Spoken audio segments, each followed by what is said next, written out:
Imagine a hero shooter where the hero never showed.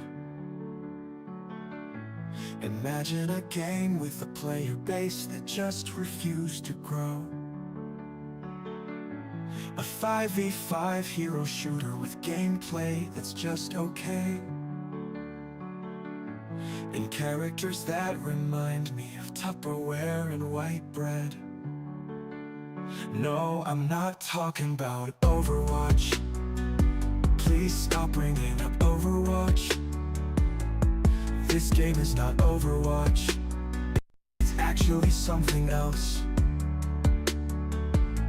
Imagine a game with a story that no one watches. A game that costs $40 that Sony totally botches. It has all my favorite characters, like Lemmy, Dawn, and Craig. At least, I think that's what their names are. I never bothered to check. Concord like the grave, your legacy is safe as a game that no one played, and a price that no one paid. Boop-a-doop-ba, deep-a-doop-da, scoop-a-boop-ba, beep-beep-beep-beep-beep, phlegm. Concord was about as good as accidentally peeing on your own leg. Concord, we're here to lay you to rest. We know you tried your best. You copied so much cool stuff just to turn out lame in the end. I'll never forget my favorite moments, like when Hot Sauce Guy jumped. Remember when he jumped? That was really cool. A rat just ran by on my desk, and even the rat didn't want to play Concord, even though I blessed him with the chance. The $40 he could afford, but the rat just stared on in a trance. Rat, rat, rat, rat. Concord's dead. Rat, rat, rat, rat. Concord's dead. The Costco guys made more money than you. They were just on Jimmy Fallon too. Imagine Lennox being on Jimmy Fallon, because I literally can't. The rat on my desk is eating all my Cheerios and grapes, and also Concord is dead. Concord like the grave, your legacy is safe as a game that no one played, and a price that no one paid. Rat-a-ta-ta-beep-a-da, boop.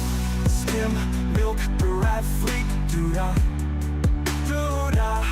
A guy said he really liked it, and then a bunch of rats ate his face.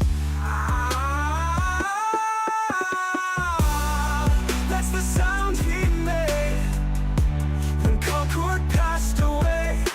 I wish things turned out different, but either way I'm getting paid.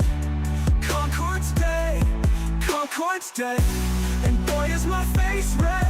When the game came out, everybody overslept. Concord's dead, Concord's dead. Holy crap, Lois, Concord's dead. When the game out, people played everything else instead.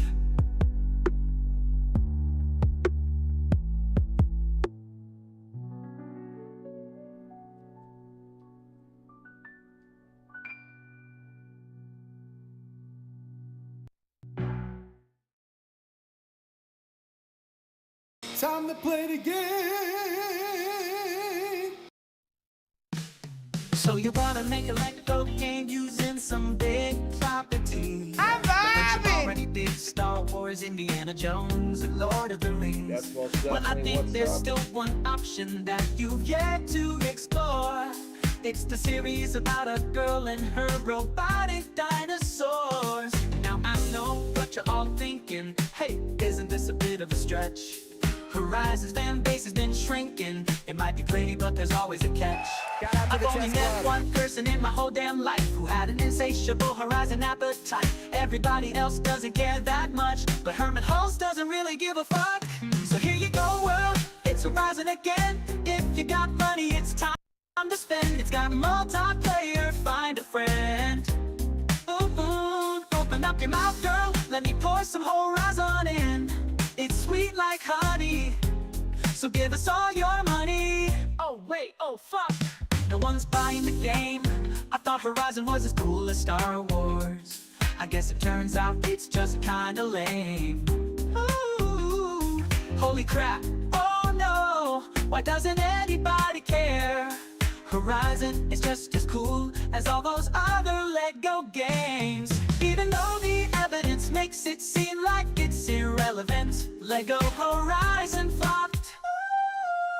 I'm not sure why they bothered trying.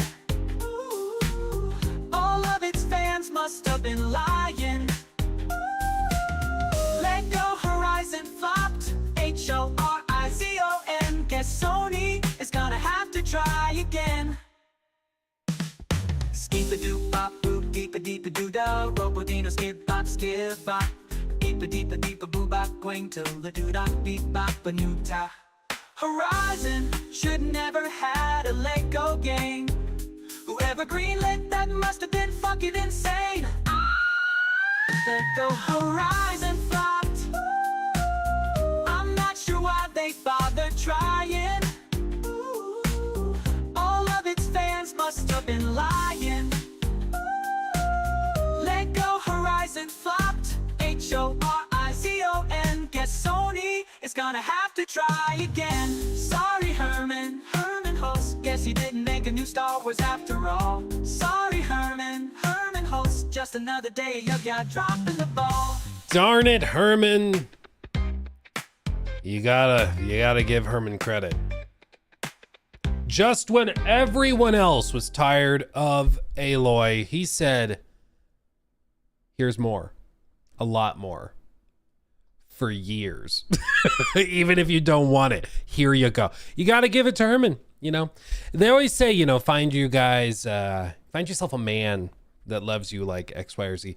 I'm telling you, you need to find yourself someone who loves you the way Herman loves Aloy. Unbridled love. Unparalleled, truly. How are you guys? How are you guys doing? How you guys? Vibing? That's good. That's good. Hells yeah. Hells yeah. Just finished Horizon Zero, not HZW, and the combat movements of the machines effing sucked. Yes. No, I don't know. My biggest problem with Horizon is with ammo collection and crafting.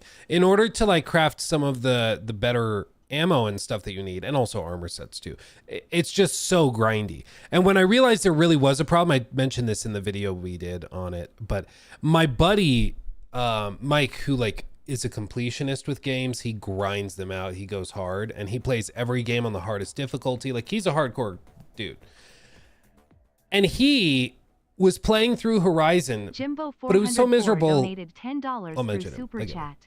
I love you, Luke, but we have to keep it secret from my wife. Yeah, she's gonna find out eventually. She's gonna find out eventually. You want to see one of the funny memes somebody posted in the Discord? I died laughing at this one. This one's pretty good. I told her it was Mozart. Oh God.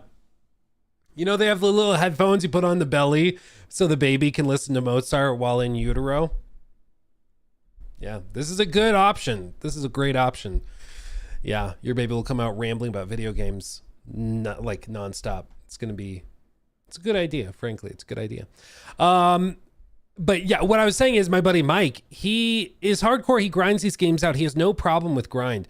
But the grind in Horizon Forbidden West was so bad that he actually went and like the difficulties, if you lower the difficulty right before a boss fight finishes or right before you do it, I don't remember if you can do it while you're in the fight or not, but you just lower the difficulty when you're hunting like a Thunderjaw. And if you lower it to the easiest setting, it guarantees drops of every crafting material that the monster has or the robot has. And so he would play the game on the hardest difficulty. But then when it got to the point where he's like, I need more ammo, he'd go and grind it on the lowest difficulty so that he wouldn't have to go and fight 15 Thunderjaws, you know, over and over and over again on the hardest difficulty, running out of all the other ammo he has. And it's like, okay, if the hardest core gamer dude that I know feels like that's necessary, because if he does it the normal way and keeps the difficulty high, it's going to waste his time. I'm like, something probably has gone wrong. You know, something's probably gone wrong. if you feel the need to do that. I don't know. And I have a similar frustration with it. Nothing feels worse than doing a big, crazy, epic fight, but then being annoyed that you did it because you ran out of all of your good ammo, you know, and you didn't get anything good from the monster because it just didn't drop it. It just doesn't feel as good. That's why I like Monster Hunter, because, you know, Monster Hunter, you do the big boss fight. You might not get the drop you want, but it's not like, oh, you use some healing potions, you use some items here and there, but it's not like, okay, now I have to spend 45 minutes grinding it out to get it all back again, you know? Just kind of stupid. Also, Aloy sucks. No.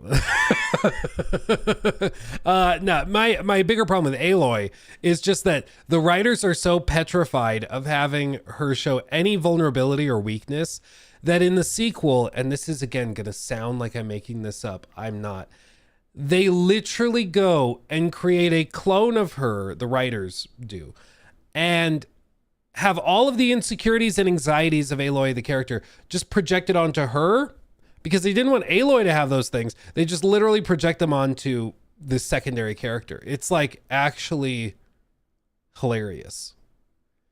And it misses the point. It's like, no, that what makes characters interesting are the flaws. Like, that's the whole point. Once you make a character that's just like a Mary Sue, it's not interesting anymore. People get annoyed because it's boring, you know? It's boring. Okay. We actually have a handful of things to talk about. A shadow drop of a demo for Hell Is Us, which I do have downloaded. So we'll look at that. Jor will be joining us later for the podcast, so buckle up for that. And it looks like he actually got the chance to play some Crimson Desert. Ooh. I'm guessing this was at TwitchCon, maybe? That's going on right now, right? I don't know if he went to that. I think he did. So maybe it's there. Either way, he got the chance to play it. He tweeted this out. So there you go. We'll have to ask him about that, see if he can say anything. We have stuff about the Black Flag remake.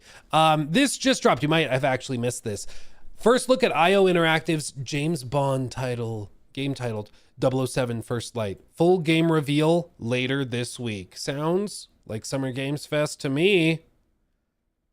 Ooh, baby. Ooh, baby.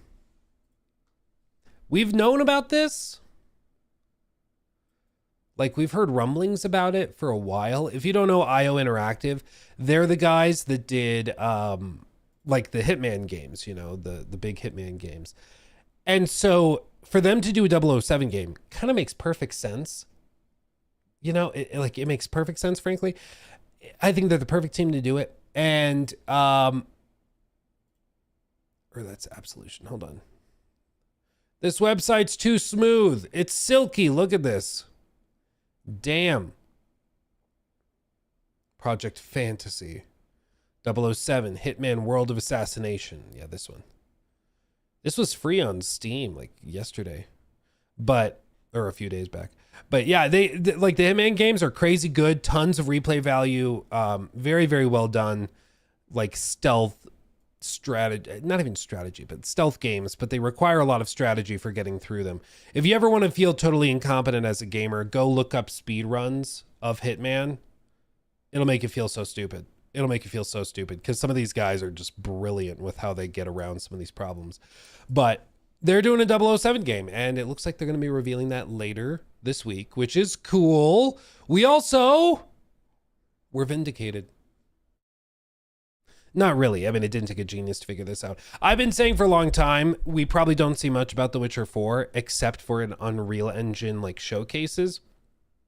Because one of the benefits of having a game that's very big, recognizable, you know, and well-known as part of your official marketing plan is that you get to show it off. And this is what happened with Marvel 1943.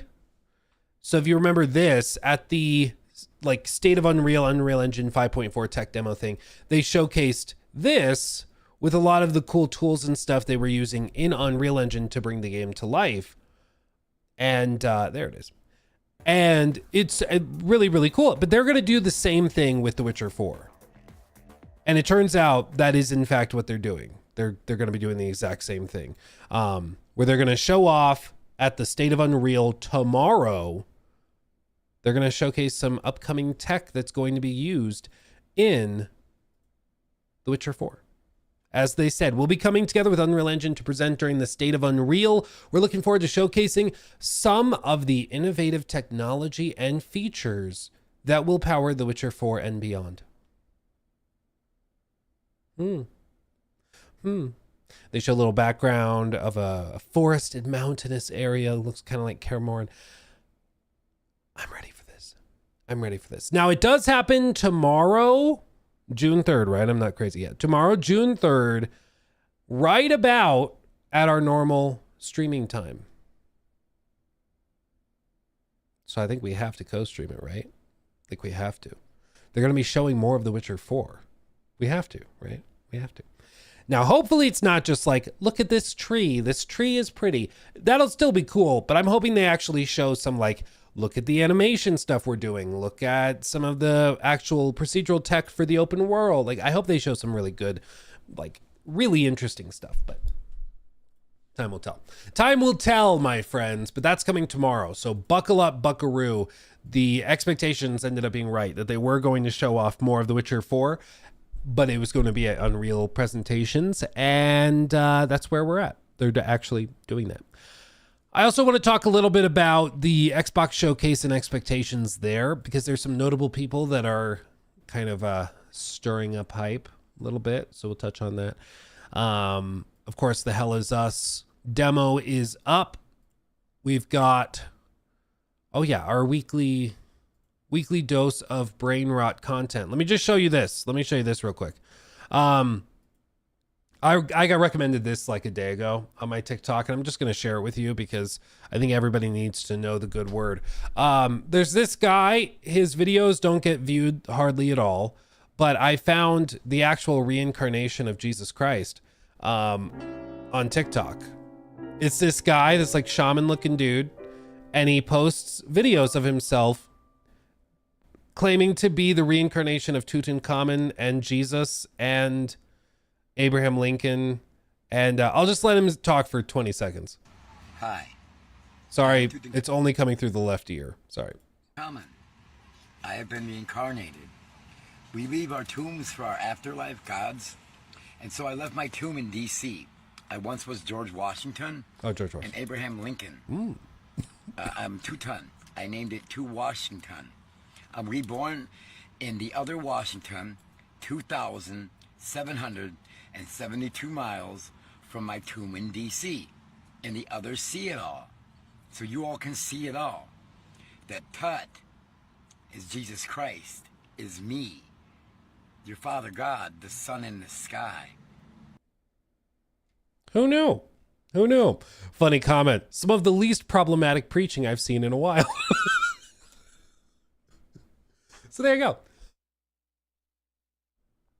The TikTok algorithm has me figured out now. They send me all of these very, very small pages, very obscure, that are just some of the quirkiest, most interesting people alive. So there you go.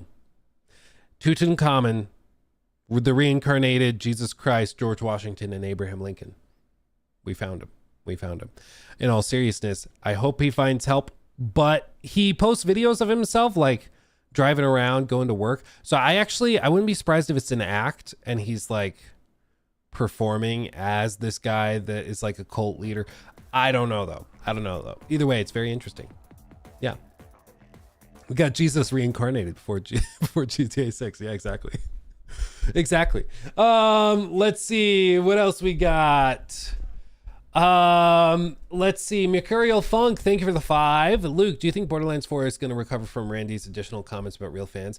Yeah. I mean, if that came as a surprise to you, like those comments, I would just say like you might not be too familiar with Randy. As I've said before, he is just the quintessential personification of you need to put the phone down. You know, you see all these stories of like game directors or movie directors or actors or actresses that just put their foot all the way into their mouth. And it's like, stop it. Stop it. he's that guy. Yeah, he needs to leave the phone and thumb drive at home. That's a different reference, but he's a very eccentric, quirky guy, and he says things he shouldn't and gets himself in needless trouble. But that's been true his entire career, and so why would that change anything now? You know, like it hasn't really hurt, as far as I can tell, at least. It hasn't really hurt his businesses in the last 20 years. So I don't know why it would magically start hurting all of a sudden now. Like, yeah, people are going to be upset about it and talk about it on Twitter or X or whatever. And yeah, his PR team is, I'm sure, like just slamming their head against the door. But this is just, I mean, it's Randy. It's Randy. It's what Randy does. Randy do what Randy do, you know. That's why we just have to gauge the game on its merits, you know, instead of getting caught up in the drama.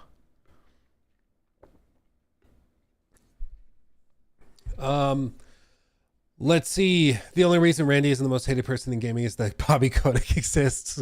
Oh, dude, I think there's a few more way higher on the list than Randy. At least as far as I'm concerned. Yeah, unfortunately, there's plenty of people you can point to in the games industry that are not great.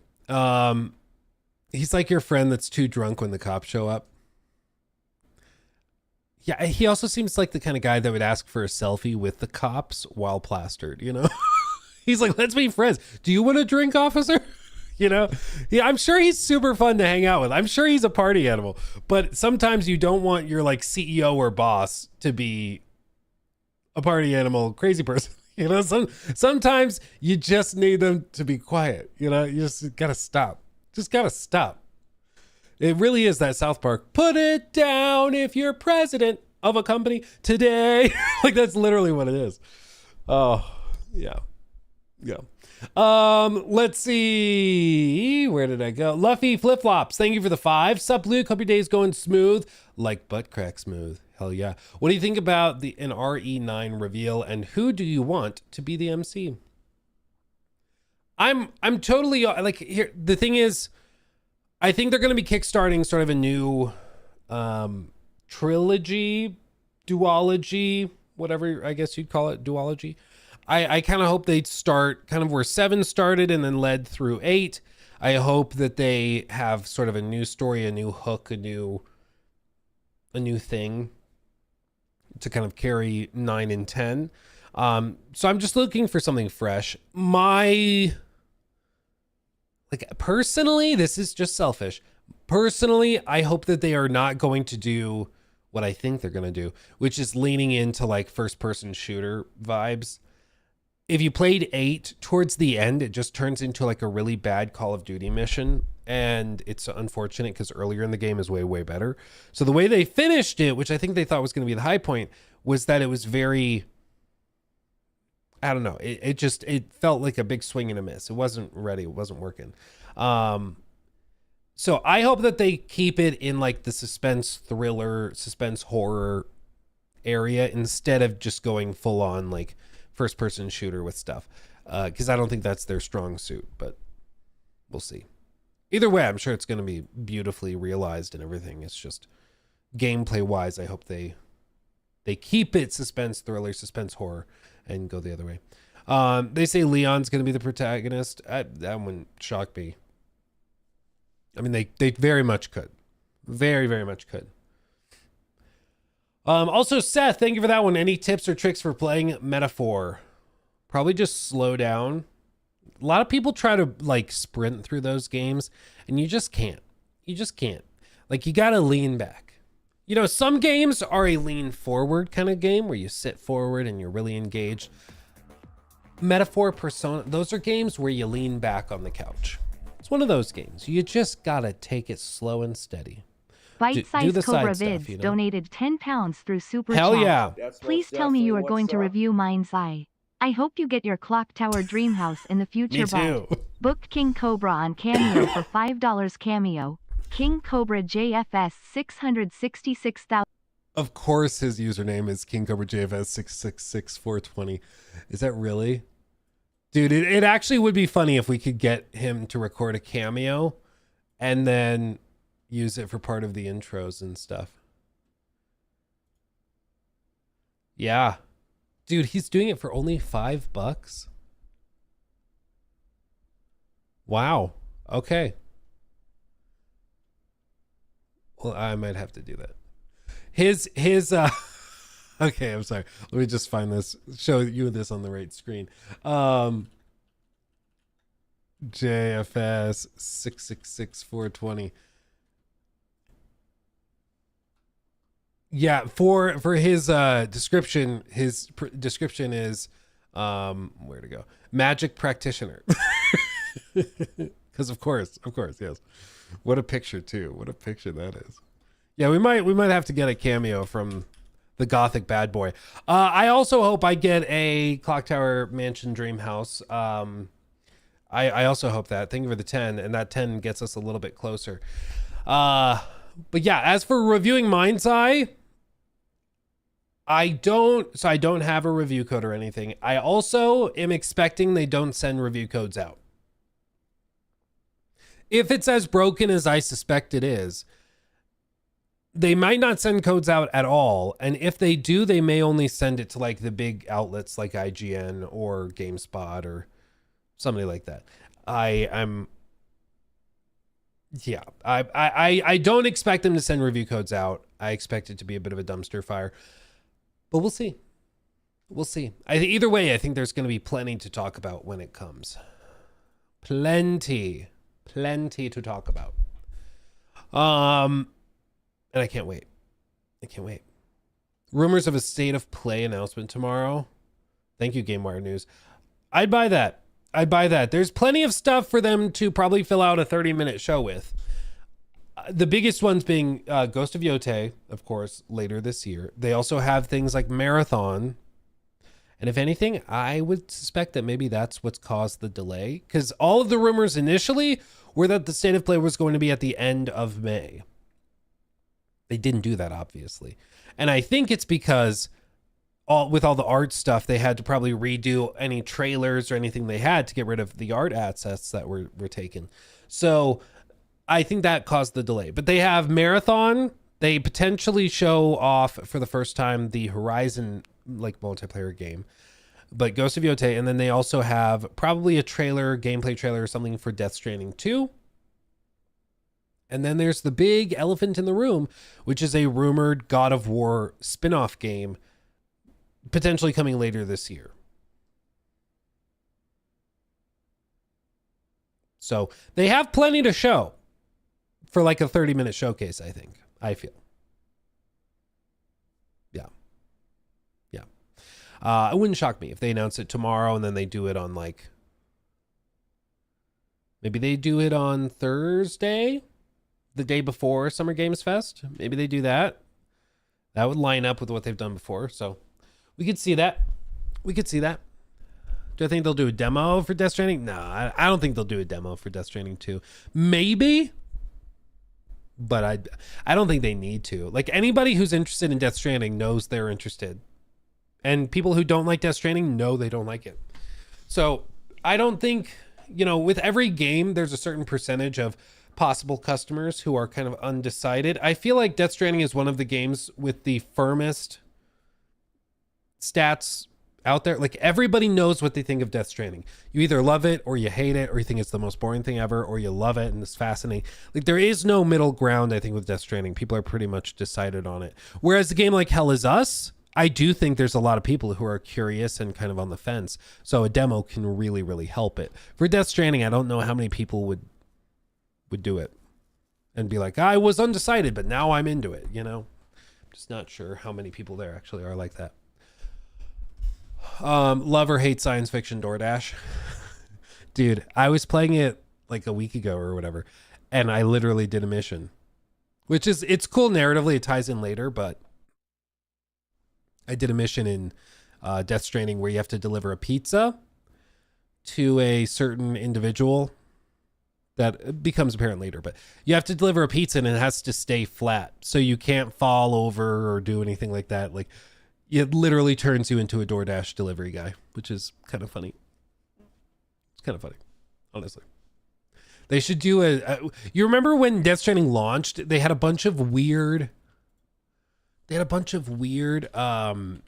like branding deals. Of course, Monster Energy drink. But then they also had like the whatever Norman Reedus like motorcycle show. You remember when he would take a shower, it would appear on screen? Do you guys remember that? I'm trying to remember what it was. It was some show he was doing, I think. Death Stranding AMC show. Yeah, this. Remember this? What was this? Ride with Norman Reedus, AMC. I was shocked at how many people were just like, eh. It's like product placement in the game. Like it's fine. It's not like very intrusive or whatever. For me, it kind of tears me right out of the immersion though. When I'm playing a game that's trying to tell like a very compelling story, and then you just like load in, he's taking a crap or whatever, and then it's just an ad for a show. Yeah, nobody cared. But I do think if it was anybody else, they would have cared. I think that's my point. Because let's be real. If Todd put this in, even if it had 16 times the detail, I still think people would have raked him across the coals if he had like a commercial or something, or a poster for something. Like even the Fallout TV show within Starfield or something, I think people would lose it. Yeah, imagine if Ubisoft did it. Ubisoft puts an ad for like the upcoming Assassin's Creed Netflix show or something in the game. People would lose their minds, but it's Kojima, whatever. It's just, it goes to show you like some developers, some companies have a certain amount of like cachet. They have a certain amount of credit built up with gamers where they can do stuff like this and people just kind of laugh it off. Other companies do not. They don't have that same thing, which is why I'm not saying everybody should be able to do this. I'm using it as an example of how some people, if you put out really good games for a long time and people love your work, they're willing to tolerate something weird like this. They're like, okay, whatever. But if you've like put out crap, or people feel like you don't deserve that extra credit or whatever, they will rake you across the coals for the same thing, you know?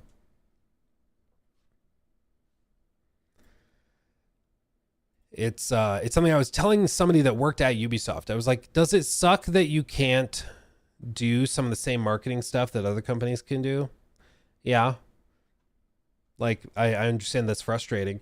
But that's just the reality of it. People are more standoffish with your games compared to others. Just, that's the case. Sorry. You know, we got to deal with it. Yeah, the Monster Energy drink deal ran out though. So when they did the director's cut, they replaced it with Bridges. I think it's Bridges Energy drink or something like that. So they replaced it, which was too bad, but it's because I'm sure they signed the marketing deal for just Death Stranding. And so when they did a re-release, they had to replace it, which it's whatever. But yeah, if you play Death Stranding today, it's a different energy drink than at launch, which is not something you would have expected, but there you go. Rumors. Oh, I just read that one. Yeah. Thank you guys for the super chats. Thank you. Should we talk about the first thing? Also, apologies for my voice. I am a wee bit sick, I believe. Wee bit sick. So my voice is not tip-top shape, but we'll do our best. We'll do our best. Okay. I want to talk about this first. Okay. New segment. Okay. We've been talking a lot about the Black Flag remake that is allegedly in the works. People are working on it, tinkering away. And it's something that they've alluded to, you know, in the earnings call. Ubisoft's been like, we're working on re-releases of beloved franchises. We're working on all sorts of stuff. But it's not been officially revealed. However, it's one of the worst kept secrets right now. I mean, it's kind of like Oblivion all over again. Everybody knows it's coming. They just are waiting to see when. My recommendation from the start has been shadow drop it. Shadow drop it. Don't do a long build up. Don't do a crazy long marketing cycle for it. Just shadow drop it. I think that will do the game way, way better if you just shadow drop it. Avoid people, or don't give people the chance to find problems with it, you know, because they will, but if you just drop it, let people jump in, download it, play it, that can go way, way better in my opinion. Okay. So that's been my recommendation. We'll see what they do with it. But something interesting kind of happened. If you just, do you guys know the company Pure Arts? Pure Arts. They make some amazing artwork and like statues and collectibles. No doubt you've seen some of their stuff. Witcher, Assassin's Creed. They do these big, amazingly realized statues and collectibles and stuff, like hand painted, absolutely gorgeous stuff. Okay. Absolutely gorgeous collectibles. But something happened. I think somebody made an oopsie. And I'll just play it. We'll let you kind of make up your own mind, and then I'll tell you what I think of it. But just watch, okay? Just watch this. This shout out to Zephyrus for clipping this. And it was originally followed by Graffiti as well, I believe. But here's the little snippet. Basically, they were doing a Pure Arts live stream where they were showcasing some of the stuff they're working on, okay? And I'll just let this play. I did notice some people asking about why there's no Edward. Edward Kenway, AC4, Black Flag, protagonist. You get it. There's reasons. I keep replying saying there's more coming. It's a line. Like, yeah, I mean, how many you want We're us to not release stopping. at the same time? Would you like us to release like 14 at the same time? That would kill me. Well, Assassin's Creed fans out there, you should be aware that there is something going on with Edward. So obviously we can't. Has that been announced? I think so. Okay. I'm pretty sure I saw rumors about it. Okay. No, I definitely saw an article about this. Okay. So I mean, if you're not a true Assassin's Creed fan, you know, it's not my fault. If you don't know what we're talking about, that's not our problem. Yeah, that's not my problem at all. But yeah, so there's going to be something going on with Edward, and our PVC, our 1/8 scale anima statue will reflect that accordingly. Am I saying that well? Oops. Oops. Yeah, dude looks jacked. Yeah, I mean, he's lifting heavy statues all day, every day. This Warhammer one I have, I kid you not, weighs like 85 pounds. That one statue, it's like a small child. Not a small child, a big child. That thing's heavy as hell. It's just resin. It's a block of resin, basically. Same with all these statues that they're making. They're heavy, dude. Pure Arts is the company. You can see the logo down here. Pure Arts. Very good stuff. Very good stuff. Recommend it. But he made the little small slip up where he's just saying stuff is coming. Stuff is coming. And here's the thing. If it was coming from me and I'm saying stuff is coming, I'm going off of the rumor, speculation. Yeah, that's true. But he works for a company that is actively doing work with Ubisoft. If Ubisoft plans on having a collectible Edward Kenway statue at launch for the remake, they would already know about it. They'd be working on it to have it ready at launch. So for him to be like, yeah, stuff is coming. I've heard. Oh, you have. You've heard through rumors, I'm sure. Yes. Okay.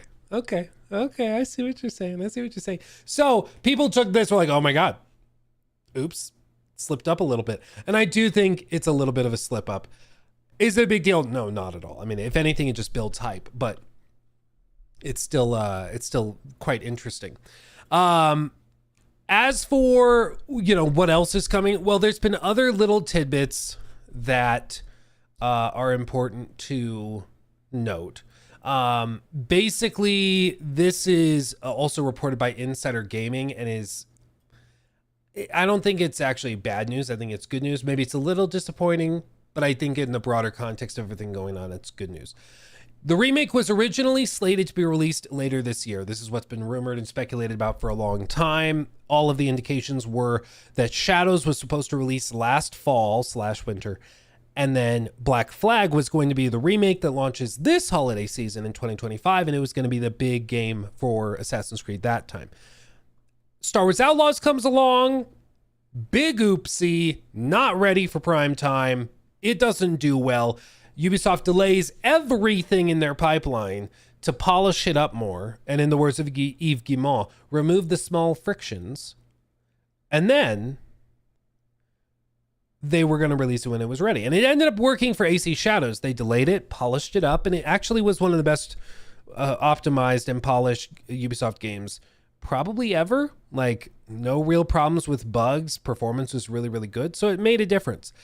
And as a result of those cascading delays, it almost certainly affected everything else in their portfolio, including the Black Flag remake. And this is where they're going with this. Ubisoft's announcement to delay its major IP has seemingly pushed back plans. At the time of writing, we've learned that Obsidian, which is the code name for this project, its internal beta phase, is set to go ahead in September, which likely means that the game won't be ready for 2025, because typically Ubisoft's beta releases or beta to release timeframes are anywhere from 3 to 12 months, depending on the level of game polish. So if they're really going for something super polished, they hit the beta in September, they polish it for 6 months, it could be out in March.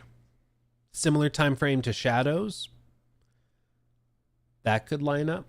Shadows, if you're going by this though, the minimum amount of polish they typically do in betas is 3 months. So if the original release date for Shadows was, say, November, and then they delayed it 3 months, 4 months, whatever, from February to February/March, that means that Shadows ended up receiving 6 months of total time, like polishing up from the initial date of the beta. Because if it was 3 months back from November, they hit beta in like August for Shadows.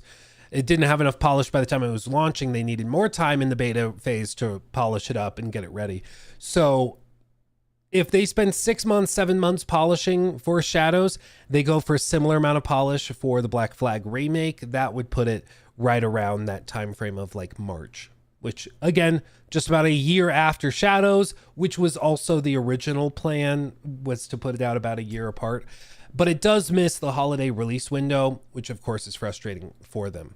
But with this, I think you can look at a couple of other pieces, because a lot of people are concluding based on this, it's coming in like probably March of 26, and which makes sense. But I think that you also have to look at the broader strategy. I think Ubisoft is really hoping to hit the holiday season with the next Assassin's Creed, which would be Hexe. And Hexe, I think if they're shooting for like what has been rumored, which is a really spooky sort of horror vibe with it, of course you have to launch it in October. I mean, come on, spooky games, you got to do it in October, spooky season. So I don't think that they'd want to put two like pretty significant Assassin's Creed launches that close, but maybe that's also part of it. Maybe if Black Flag Remake is really a faithful and good recreation of that game people love, that could bring a lot of the like more standoffish AC fans back into the fold. You never know. You never know. Black Flag is one of the most beloved games of the 360 era, even though it was like, yeah, it was 360. I paused for a second because I was like, no, it's 2014, 13. No, 2013, 14. Okay.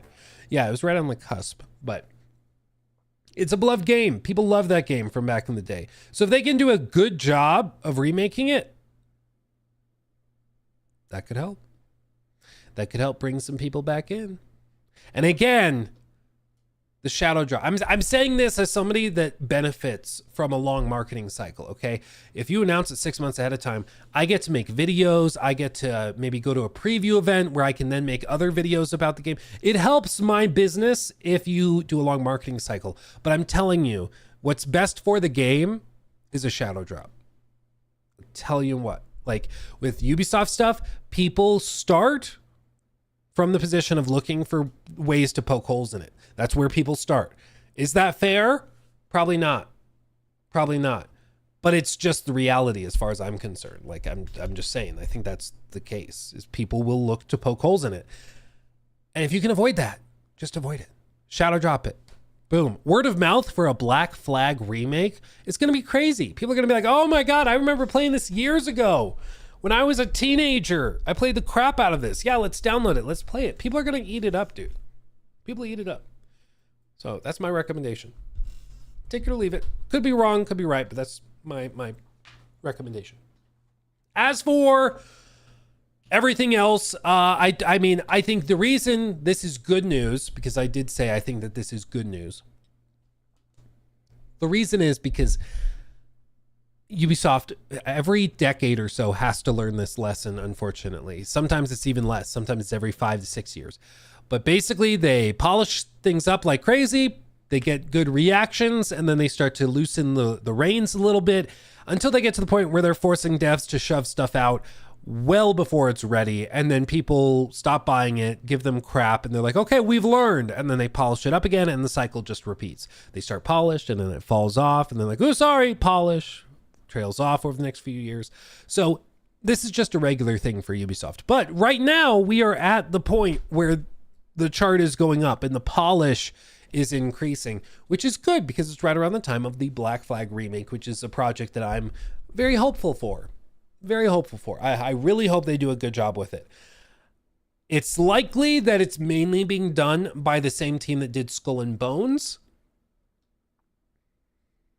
Singapore, which I mean, we could look at that and just be like, oh God, here we go. But what I would say is Singapore, they have historically done a very good job as a support studio. Skull and Bones was their first attempt at launching their own game standalone. And we all know kind of how that went. But there's also another interesting tidbit of this, okay? There's an interesting tidbit. Skull and Bones Year 2. Because in case you missed it, they are going to be doing something crazy for Skull and Bones Year 2. What are they doing? They are adding, let me see if I can find the snippet of it. They are adding not just bigger ships and stuff, but they're also adding hand-to-hand combat. So their goal is to turn this into the actual like pirate MMO people wanted. And here's why I think this is significant. Because their goal, I think, is to have Skull and Bones be the online MMO version of Black Flag. And I think that's why they haven't canceled it yet. Or like shut it down. Because to everybody else, they're like, well, why does Skull and Bones still exist? Like, I don't think anybody's playing it, surely. Like, I don't know anybody playing it. But if you pause and you go, well, they might not be shutting it down because they're hoping Black Flag Remake ignites a ton of hype for pirate games, gets people super into that, and then on the home screen, when you boot up Black Flag Remake, they can have an ad for Skull and Bones. Maybe they launch it free to play at the same time. And then you play Black Flag Remake, you eat that up, and then like, hey, you want to keep playing with your friends? Check out Skull and Bones. And by that point, their hope is to have, again, like on-land exploration, combat, and stuff like that for you and your friends to go and grind out your pirate fantasy. Which I've always said that's a good idea. The problem with Skull and Bones was nowhere close to that at launch. But if they actually are going to be able to get there eventually, that could work. I do think that could work. So it starts to make sense why they haven't just dumped Skull and Bones as a project, because they're hoping that this absorbs some of the players and hype from the Black Flag remake. Not the worst idea, frankly, as far as I'm concerned. And because Ubisoft Singapore is allegedly the same team working on the Black Flag remake, they can share assets, which also is part of the strategy here. Because all the pirate ship stuff that they build for Skull and Bones, they can just copy and paste over to the Black Flag remake. Oh, we have to build a dock. No, you don't. We already have one. Copy and paste it over. We have to have a model for this fort. Nope, we already made it. Here you go. Oh, we need a bunch of models for cutlasses. Nope, we've already got it. And they just copy and paste it over. I think is part of the strategy is to be able to streamline and simplify the development in that way. But we'll see. We'll see. I mean, I think the Black Flag remake, again, if it's done well, could pop off. It could do really, really well. Does that save Skull and Bones magically? I'd be surprised, but I also am currently surprised that the game is still running. I mean, I would have thought that they would walk away from Skull and Bones a long time ago, but they're keeping it up and they're trying to make it better and actually give people what they wanted, which was to be able to play as a pirate in a pirate game. So there you go, instead of just like as a ship. So I think this is a step in the right direction, but we'll see. We'll see. The Black Flag remake currently, though, looks like it's coming early 2026. The Skull and Bones updates come out later this year, so things could line up pretty well. V donated $19.99 through Thank you, Super V. Chat. This may be a hot take, but I love Atomic Heart. Hearing Okay. that they have something for Games Fest excites me. I love BioShock games and this sold me. Everyone hates, but I simply enjoy them. Is there a game like that for you that everyone hates and I like? I really love like low budget sim games.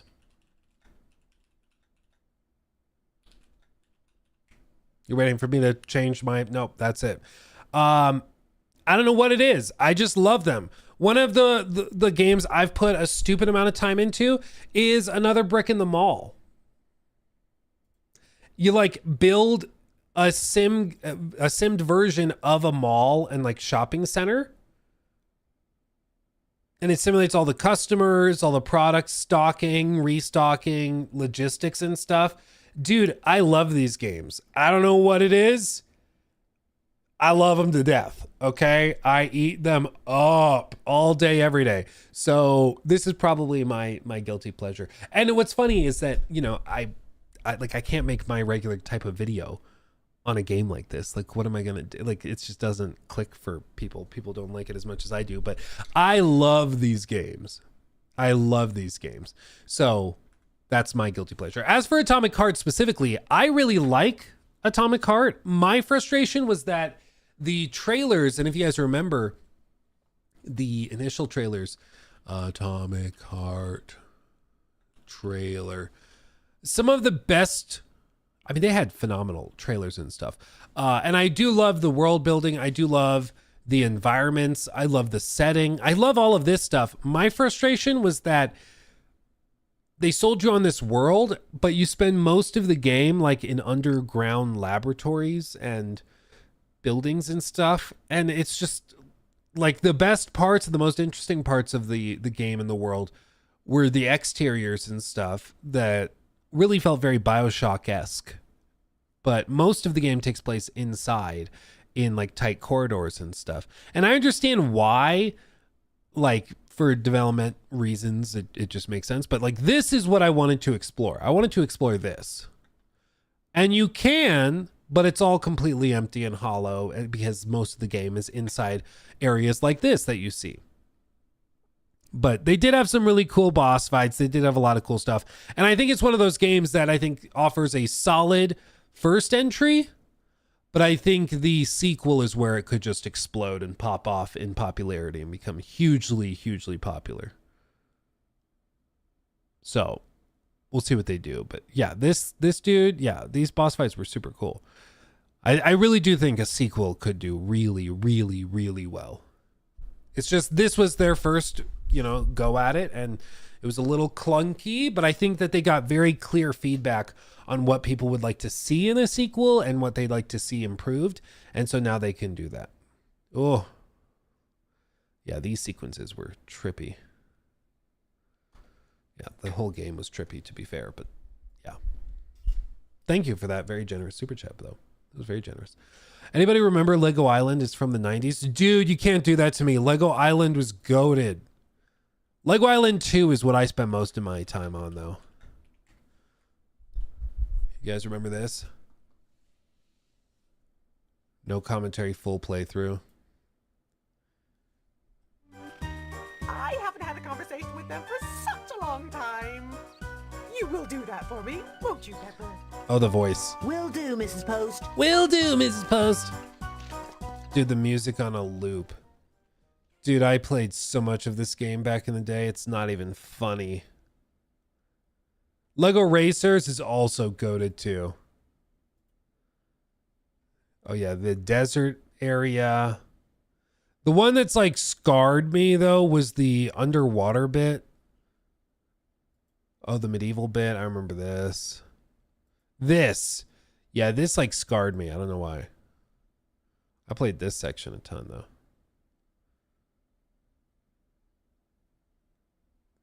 Those are the days, man. Lego Racers though. I think also Lego Racers 2 is the one I poured most of my time into. Where is it? Is this just 100%? Okay. You remember these? Oh, I remember this. I remember these wheels. Those were super cool.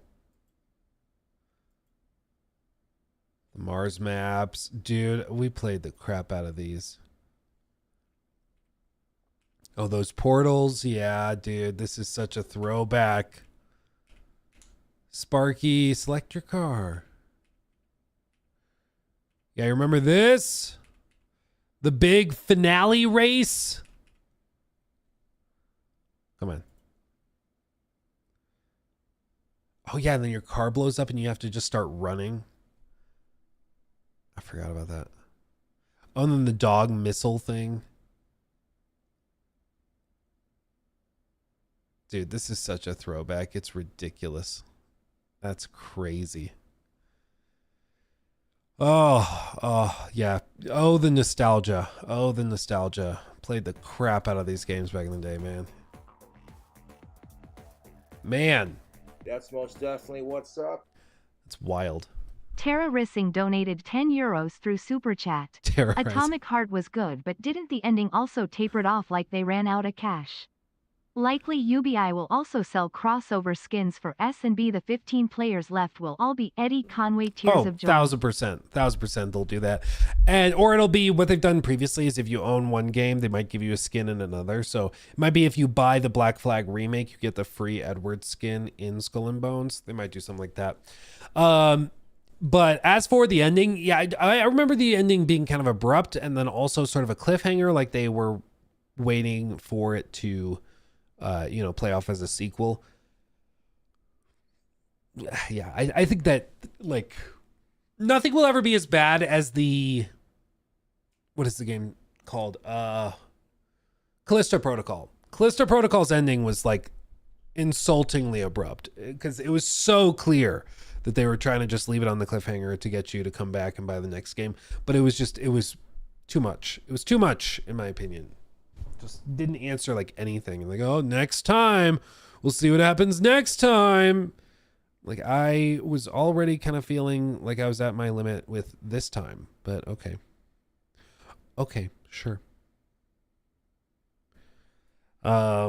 Let's see. Real serious. Thank you for that. Lego had absolutely amazing games, even in their browser ones on their site. I remember oh, that was weird. It, like glitched out. Let's see. I remember there was an incredible Bionicle turn-based RPG or games like Backlot, short but so sweet. I miss browser games. There was one that we played. It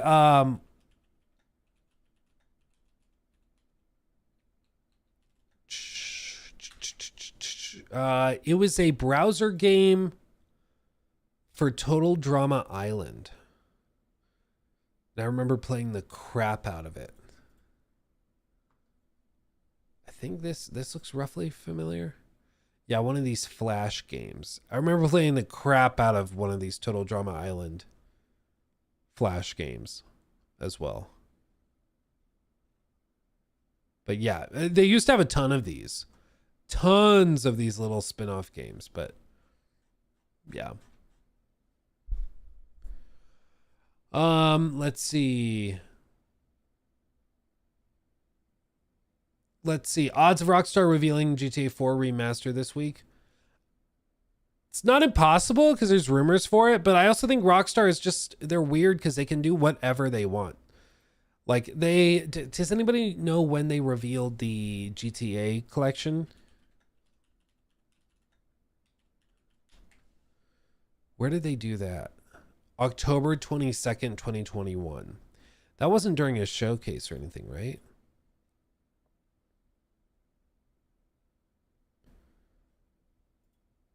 So they can just do whatever they want. If they want to just drop a random trailer, they can do that. Why is it having trouble all of a sudden? Yeah. They can do whatever they want, whatever they want. So I predict nothing with them except for that they're going to randomly drop it because they can. You know, this is my expectation at this point. Okay. What else is there? Oh yeah. We got to talk about this.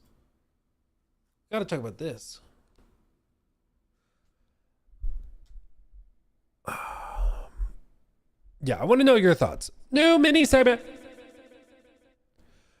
So, of course, we have the Xbox Showcase coming up on the 8th, which is on Sunday. We also have Summer Games Fest on the 6th, I believe, and we've got a bunch of showcases and stuff happening. But one of the things people have been expecting, kind of ready for, is Bethesda and their presence at that showcase. Now, some are, I think, I'm in this camp. We're thinking that they just showcase Starfield expansion number 2, which might offer 6 hours of gameplay this time, and more paid mods and stuff. But who knows? I'm not expecting much. Okay. But there's been a couple of people that have been stirring the hype pot, suggesting that we might see something even bigger. And I want to know your thoughts on this because I'm not sure if I buy it. The first suggestion from some is that we're going to see a Fallout 3 remake reveal. That is not impossible, but I think that almost certainly is coming next year. I don't think that they're doing it this year. They already did the Oblivion remake this year, or remaster. I don't think that they will drop 2 within like a 12-month period. I just don't think they need to. So I'd be surprised if that happens, but it's not impossible. The other one that I'd be shocked to see was echoed by Juicehead, which is if you don't know Juicehead, he's a YouTuber, does a lot of like Bethesda coverage, RPG coverage and stuff. And he said, we might see a trailer for Elder Scrolls 6 next week. What's the over-under on this? I have to know. Let's do a straw poll. Straw poll. You ready? Do we see, not GTA, geez, Elder Scrolls 6, I guess at this point it's this week for the showcases. Yes, I'm not doing a no, or I'm not doing a maybe, okay? Not doing a maybe. We're not going to cheap out like that, okay? And then I'm going to post it into the chats so everybody can vote, okay? There you go. It is in both chats. I will pin it there. So now you guys can vote. Voila. Yeah, it's the overwhelming consensus is no, which is my expectation as well. And mainly it's just that they're not doing auto refresh anymore. Oh, that's weird. They used to do auto refresh. Now they make me click a button. I'm too lazy for this. But I think it's very, very unlikely. Very, very unlikely. But it's not like they're just throwing this out for no reason, okay? As you can see, there's some commentary here. With Starfield DLC and Outer Worlds 2 taking the main focus, and probably Fallout Season 2 trailers, that's a lot to not distract from each other. Plus, most predictions say that The Elder Scrolls 6 is 2027, so it's early to show the game more versus returning to as close to release as possible strategy. No? And he replied, I don't think we see Fallout Season 2 trailer. Starfield was 2023, and I had trailers at the 21 and 22 showcases. If The Elder Scrolls 6 is 2026, I could see a trailer late into the showcase as a bit of a mic drop moment that helps people justify staying subbed to Game Pass till next year. And this is not the first time Juicehead has mentioned the 2026 release date for Elder Scrolls 6. I wonder if I can find another one. Do you guys know how, let's see, Elder Scrolls Do you guys know how to search for specific tweets from one account? I'm not sure how to get it working because this isn't working either. But there's been other times where he has specifically said that he thinks that there might be the chance for Elder Scrolls 6 coming out next year. Use Grok. Oh, that's a good idea. Hold on. We'll ask Grok. Find any tweets, or he'll get mad if I say tweets, posts from @JuiceHead, I think it was 33, about Elder Scrolls 6, where he suggests it could come out in 2026. Because I might be totally crazy. But I'm pretty sure he's had other times where he suggested it. Oh yeah, look at this. Dude, Grok is so cool. March 4th, just in March, one of the biggest reasons I think we could see Elder Scrolls 6 in 2026 is if there is a push internally for it to be a launch title for the next gen Xbox. That seems like a marketing deal for them. And then May 31st, I don't think we see Fallout 2. Oh, that's the one we just alluded to. And then here are some of the others. Let's see.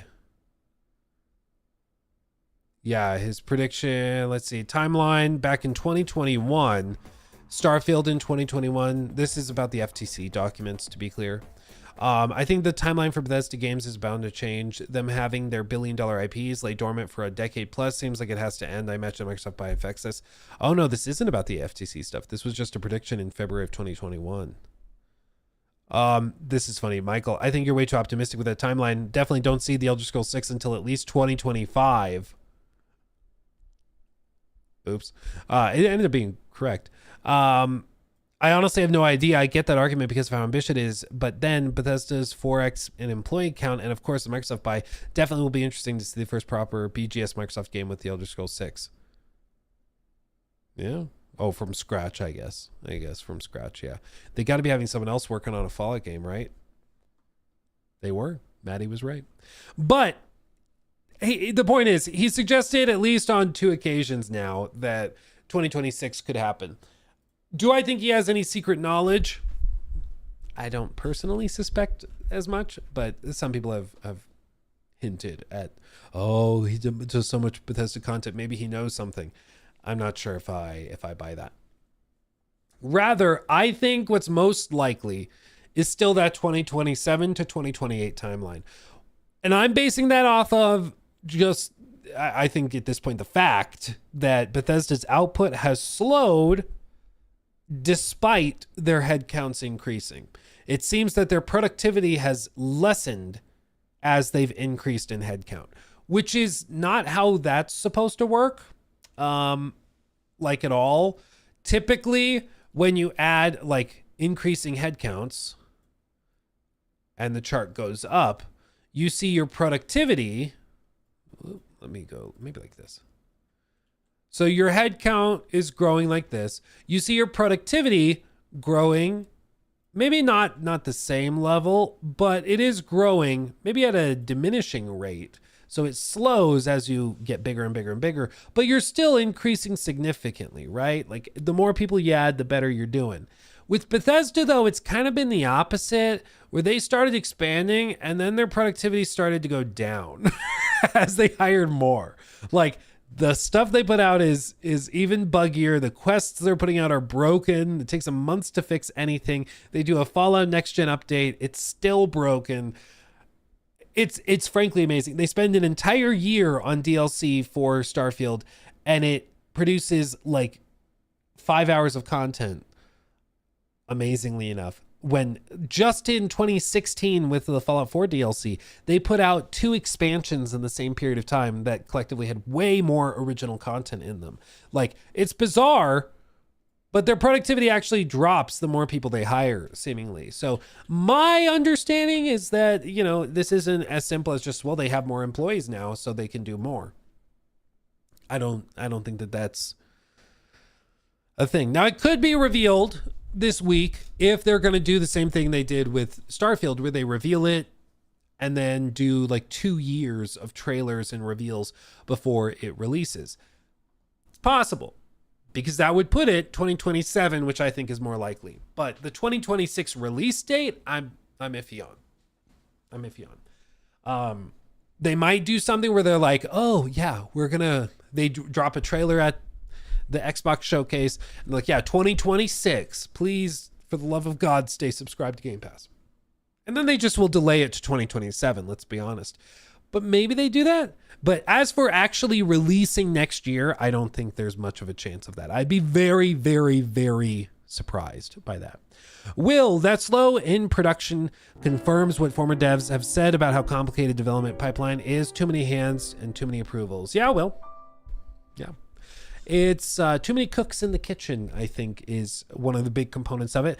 And that's why I found that talk from CDPR so interesting about the development of Phantom Liberty, because they talk about how they had to completely restructure the company to get that project out the door, because the traditional way of doing things by department didn't work anymore. So they had to create strike teams where they had one person from, the animation team, one person from the questing team, a writer in there, a programmer in the strike team. And then they would go through the game working together, almost like mini indie teams, Jacob all collectively Kenobi working on the one big thing, right? $9.99 through Very Super interesting. Chat.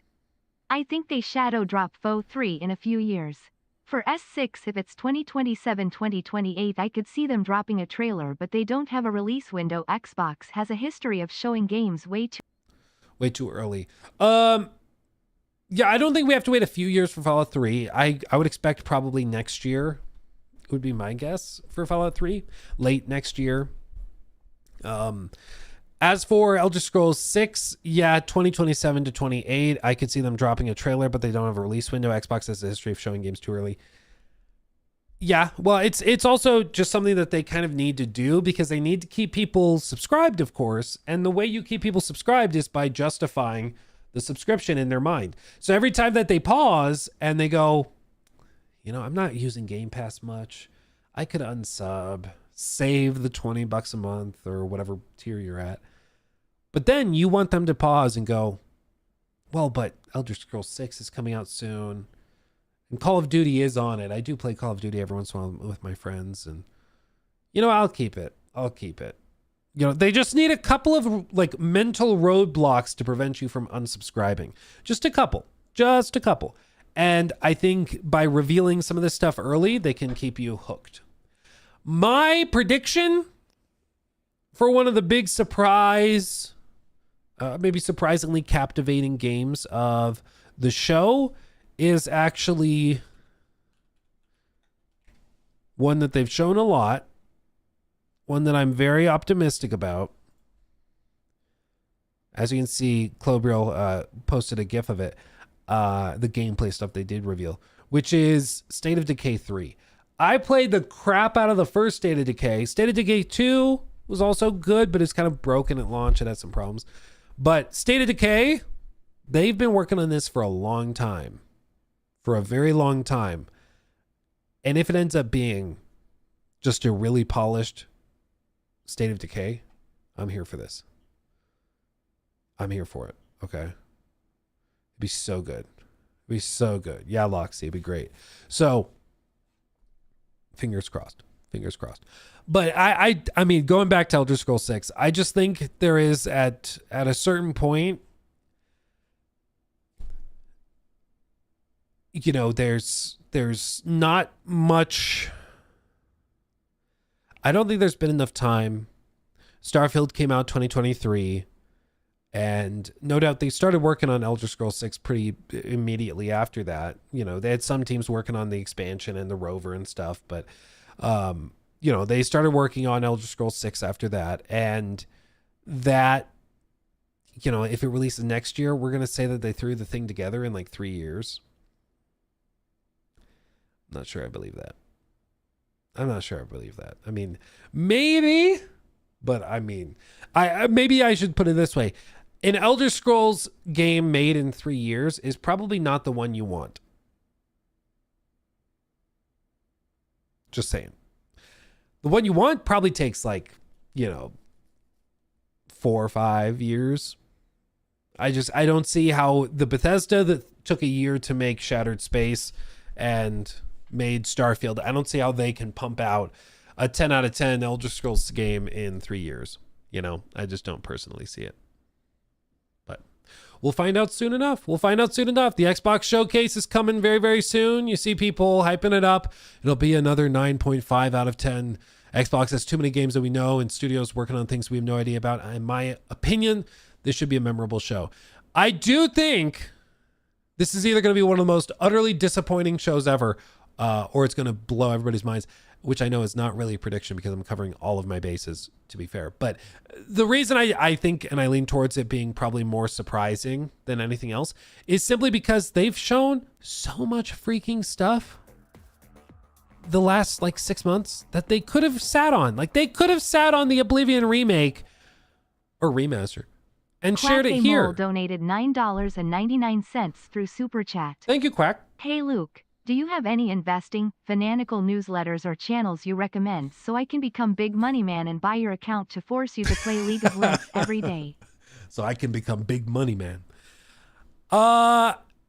I mean, most of what I do is I follow Bloomberg. Seeking Alpha has a lot of good stuff as well. Good reports and article collections. I don't really listen actively to finance podcasts. Financial Audit is good. It's kind of, a lot of the time it kind of turns into the, and I mean, I love Caleb. Caleb's a great guy, but I think sometimes it can start to turn into, what is that guy's name? You know, back in the 90s, the TV show where it's you're not the father.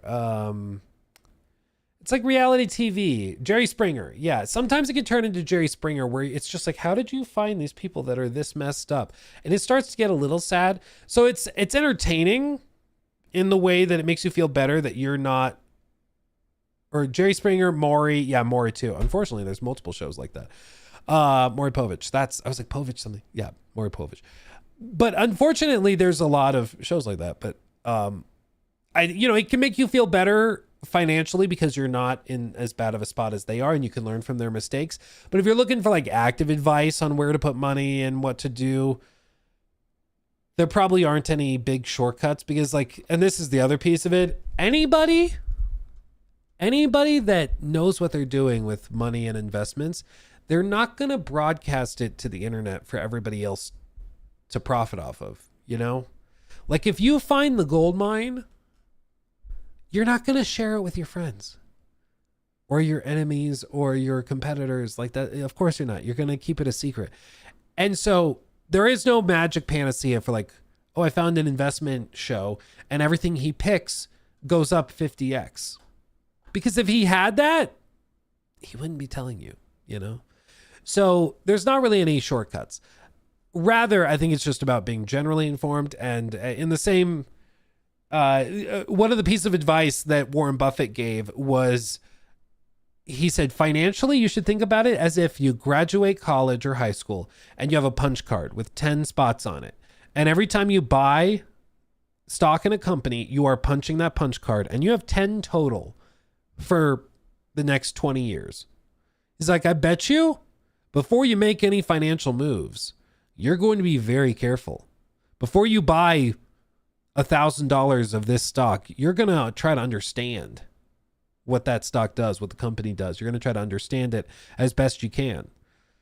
He's like, the problem is you get a lot of people that are just throwing money around chaotically, like they go into a casino, but in this case, it's the stock market, and then they're shocked they lost everything.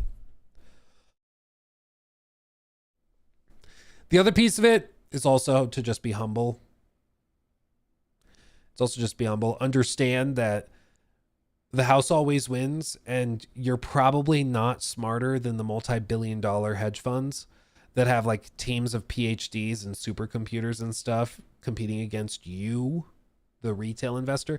So just be humble enough to accept that and put your money into an ETF, just a big old ETF or something. I think that's most of the time for 99% of people, the better way to do it. Most hedge funds can't outcompete the S&P 500 after, 2 years. It's I saw a stat, 97% of all day traders that traded for more than 300 days. So that includes people who traded 301 and 1,000 days. 90% of them lost money. They were negative after the 300-day mark. 97% of them. And then as you go out like 500 days, 600 days, it just gets worse and worse. Like there is no magic. There's no magic trick to this. It's just, if you try to find an infinite money glitch, if you try to like, oh, I found a guy on TikTok that told me to buy boob coin, you're probably going to lose money. Okay. Do you really want to end up like Boogie? Boogie putting $800,000 of his net worth into like mouth coin and foot coin and stuff, and then he lost it all. I guess that's another problem. Don't buy crypto. I'm sorry. Not financial advice, but don't buy crypto. You could not pay me to own crypto. People are like, do you have a Bitcoin? It's like, no, I don't. And then the next day it like plummeted. It was funny. People who were on stream like, dude, you should really diversify into crypto. And the next day it like crashed. I think like 12% or something. I was like, that's why. Even if you can make money on something, if it's so volatile that it's plummeting 12% in a day, that's not something that you should probably be holding. Like, it's just when there's other things with a better beta than that, you know? You want to trade intelligently? Use the Sharpe ratio. That's my go-to. And rock and roll that way. Okay? Rock and roll that way. The Sharpe ratio is super clear. It looks scary when you see it. This looks super scary. But all it is, as you can see, is a really simple way of measuring the return of the portfolio against the average like risk-adjusted performance of the market. Caleb donated $10 through Super Chat. Y'all are missing out. Real investors know the future is in X-Defiant NFT skins. Duh. Duh. Yeah, dude. I people gave me a little bit of well, some people took it as if I was reporting something about Mind's Eye, which I tried to be very, very clear about. I think my opinion is that Mind's Eye at one point was like an NFT crypto bro project. I think that that's how they got a lot of their funding. It just stinks like NFTs and crypto. It just does. I can't really explain it. That's just my gut feeling. Okay? That's my gut feeling. I don't have any secret reporting. I don't have any paperwork to back that. It's just a speculation and a gut feeling. And I try to be clear about that. But I think it explains a lot of the weirdness with Mind's Eye and with the Everywhere project and everything. I think that that's, you know, there's reason to suspect it. But yeah, some people took that as fact to be like, oh, so Mind's Eye is going to have NFTs. I'm like, I didn't say that. Then they go on Twitter like, well, I saw a Luke video where he said that it's going to have NFTs. I was like, did you watch the video? I didn't say that. Stop. Can't say anything. Can't say anything. Tell you what, man. Jesus. Yeah, be careful. It's actually, people are like, what's the hardest thing about being a streamer? The real answer is nothing. This is a very easy job and we're very, very spoiled. Never, ever feel bad for a streamer or YouTuber, okay? But the actual most frustrating thing is when people like watch a video of yours, but not closely or pay attention. So they totally misunderstand what you said. And then they go and tell other people that that's what you were saying. It's like that. No, stop. I didn't say that. Shut up. It's really, it can be very frustrating because you're like, I didn't say that. What are you talking about? What? No, stop it. Oh, yeah. Let's see. Everywhere had the exact same marketing and premise as like a dozen other NFT crypto bro scam games. It's clearly clear why you got that feeling. Well, and it's just, I remember the reveal back at Gamescom 2022. And that was right at the cusp of when NFTs were dying out. You remember? Because NFTs were big in like 2021 and then they died out over the next like year. And so in 2022, they did this presentation where they revealed the Everywhere project, but they couldn't explain really what it is. The stage presentation was really awkward and weird. And it felt like big chunks of their speech were cut. And I think in hindsight, what it was is that they had NFT stuff in there.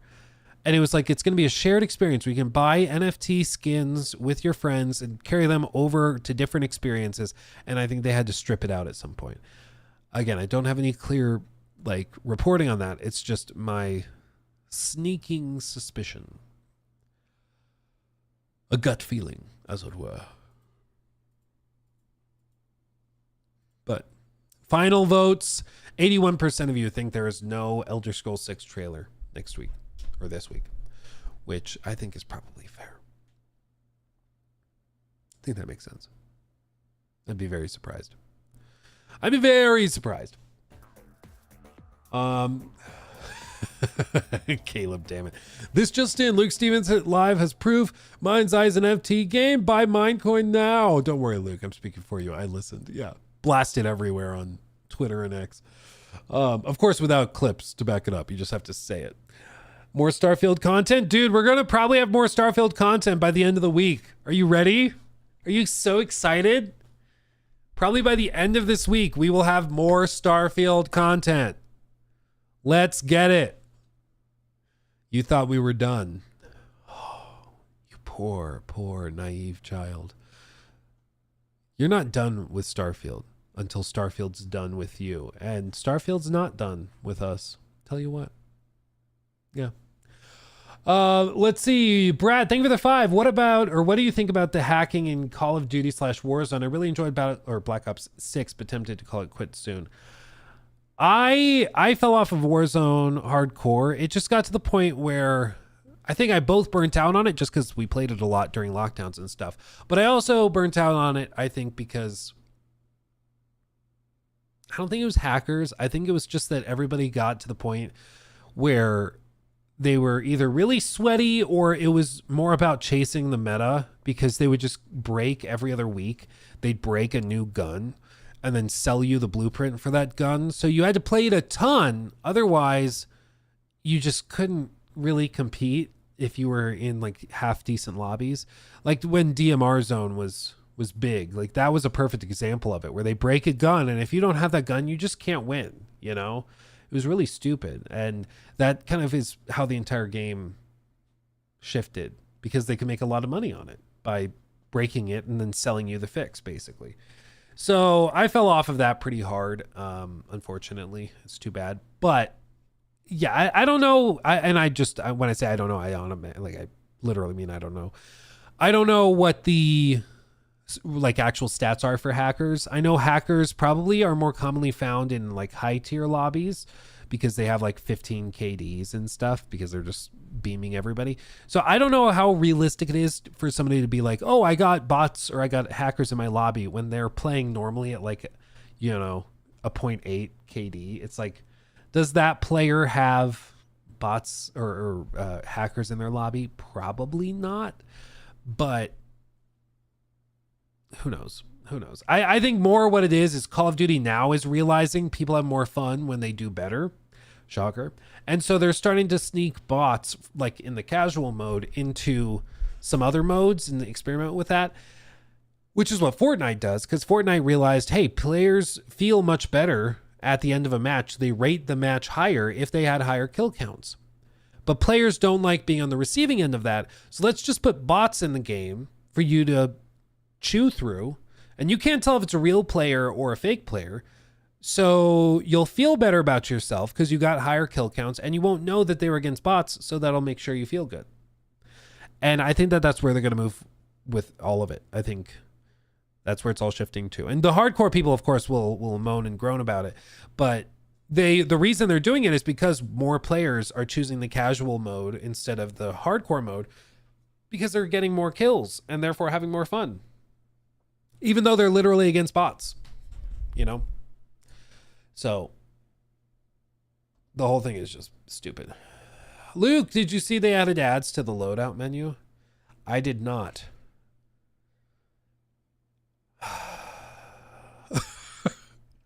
But I guess I shouldn't be surprised at this point.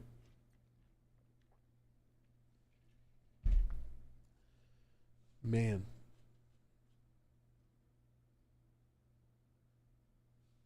Okay. The numbers plummeted with season 3 of current COD. Skill-based matchmaking is killing the fun in COD. Well, I mean, the people that have problems with SBMM are also, I mean, it kind of is another example of how people report having more fun when they have higher stats, like when they perform better, when they do 10 kills, 20 kills, 30 kills, whatever it may be. So the devs are just simply experimenting. They're like, okay, so if people report having more fun when they do better, let's just put bots in to make them do better and feel better about themselves. And it works so long as people don't realize they're killing bots, because people have a problem with killing bots so long as they know that they're killing bots. When they kill somebody and they think it was a real player, they just go, ooh, I feel good about myself. But you know, it's when they eventually realize that they were actually just grinding against bots that it feels kind of hollow. So they have to get the bots to the point where you can't tell. And then you can get away with it. Then it's fine. Yeah, ignorance equals bliss. Isn't that misleading? It's I don't know if it's a lie through admission or whatever, but I mean, they tell you up front, if you go into Call of Duty, if you don't know, Call of Duty now has a casual mode and then a regular mode. The casual mode puts bots in it for you to chew through to get higher kills, to feel better about yourself. And it works well. I mean, it's pretty seamless. And they tell you bots are in that mode, which is why I know there's bots in that mode. So they tell you up front. They just don't tell you each time you kill that was a bot. And they try to blend the usernames together so you can't really tell when it's a player versus a bot.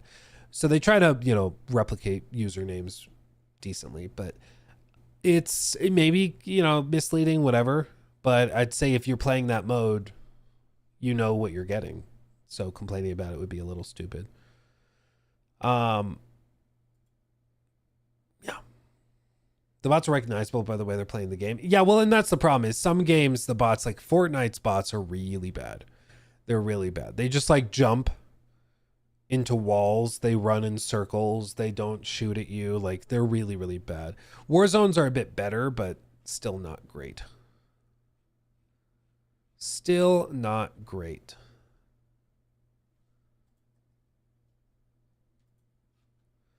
Okay.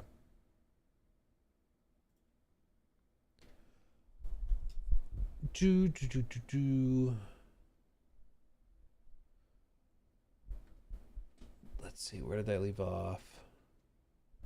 Okay,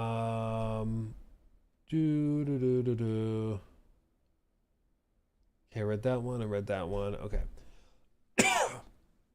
Cynical Narcissist, thank you for the 2. I think Expedition 33 will announce something via Kepler over in the next week. Maybe. I mean, there's been rumors that they would work on a DLC or a sequel or something, but at this point, I think it's too early. They might come out and be like, we're adding a new challenge to the tower or something like that. They might do something like that, but I wouldn't expect anything crazy. Because again, the thing to remember is they did not expect it to be this big of a hit either. Okay. And how do we know that? They literally sold out of physical copies. Like, they didn't make enough.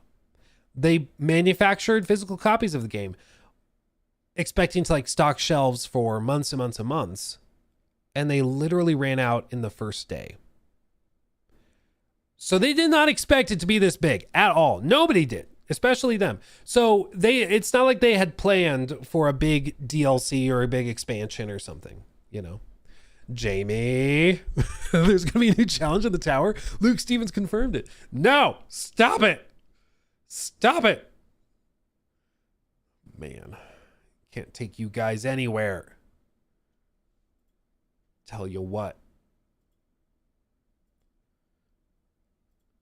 Okay. Sounds like confirmation to me. Yeah. Let's see.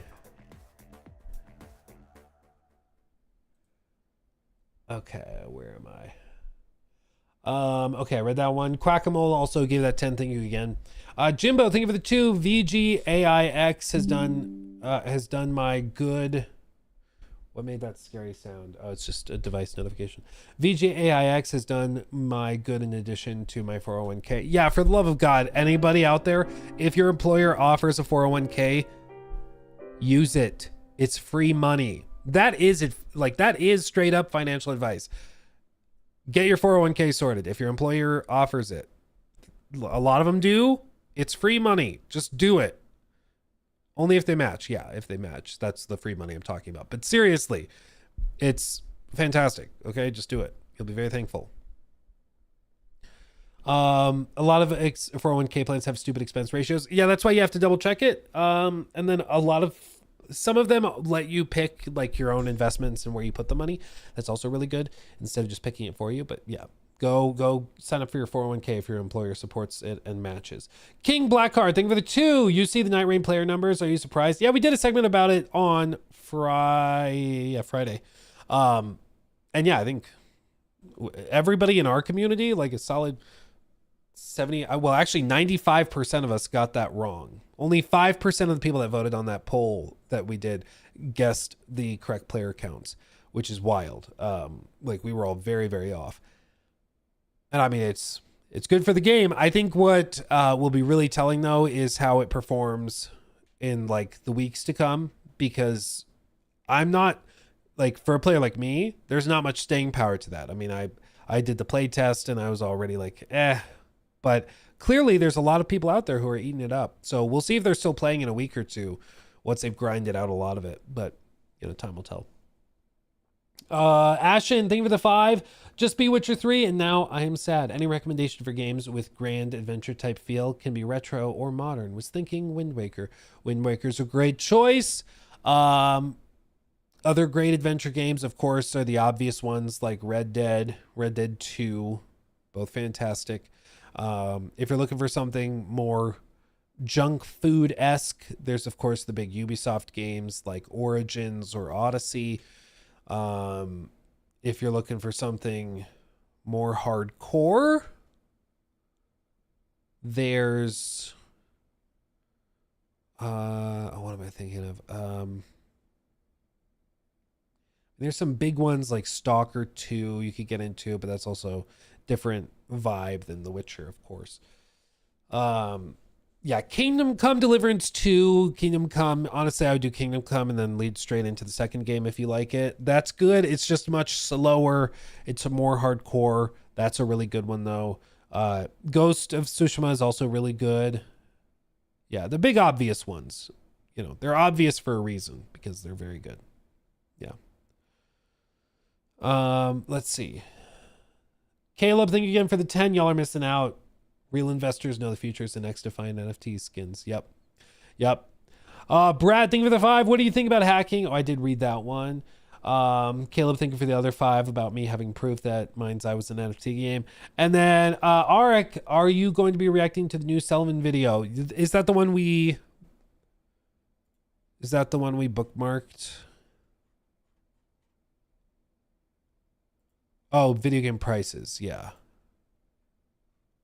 I do have that pulled up.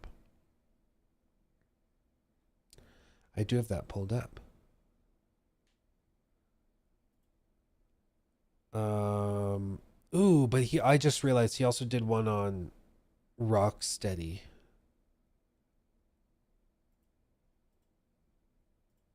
Oh yeah, we could look at that. That one might work a little better. Look at that. I want to do Hell Is Us first, and then if we have time, we'll do that. But that Rocksteady one, I think, could be really interesting. That could be really interesting. I did see this story. The Order 1886 was supposed to be the start of a trilogy. We'd heard rumblings about this for a while.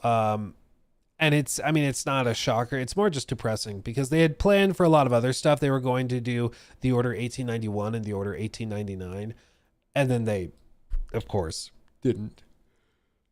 But yeah, this is just sad. I was like, we could do a segment on this. And I was like, what am I going to say other than yes, and I'm sad now.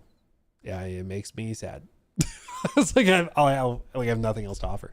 Distro, thank you for the Prime as well. And Devin Posey, thank you for the sub with Prime as well. Arik, also thank you for the 200 bits about the Selwyn video. And then Socrates, also thank you for that sub.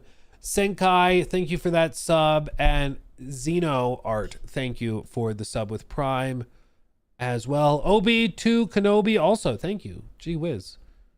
I realized, guys, this is my bad. My activity feed on Twitch, I had it scrolled so it was showing stuff from like yesterday when we didn't stream. So it's like a lot of followers and stuff, but no like subs or anything. And then I scrolled up and I saw all of you guys subbed. So that's my bad for not shouting that out earlier. That's my bad.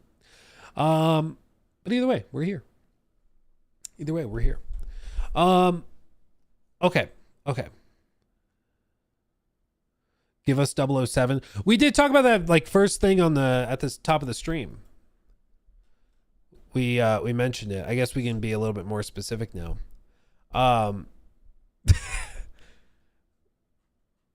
Okay.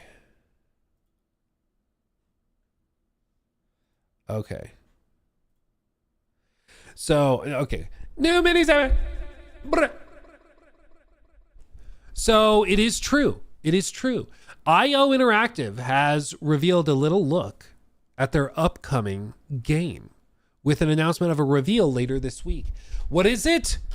007 First Light. First Light. And then a picture of, I think it's fair to assume, 007. Some people have taken this and they're like, ooh, it looks like Tom Cruise. I don't think they got Tom Cruise. I mean, maybe, but I don't think they got Tom Cruise. Other people are like, oh, it's Daniel Craig. This doesn't look like Daniel Craig to me. It might just be a person. Pierce Brosnan, maybe. I mean, what are the odds that they actually got like a very famous actor to do? I mean, maybe. But it might just be like a face. It might just be like a dude. I don't know. Ryan Gosling. I don't know, man. I saw people saying that. I saw that. Is that Ryan Gosling? Maybe. It could just also be a generic white dude. And I'm saying that as a generic white dude. Okay, I have no idea. But either way, game reveal later this week. So presumably Summer Games Show or Summer Games Fest rather.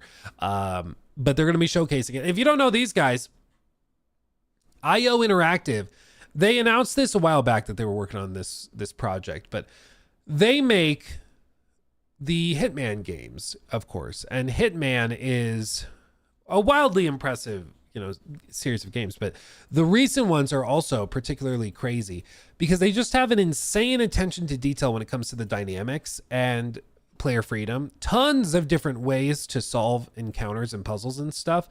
It's absolutely crazy.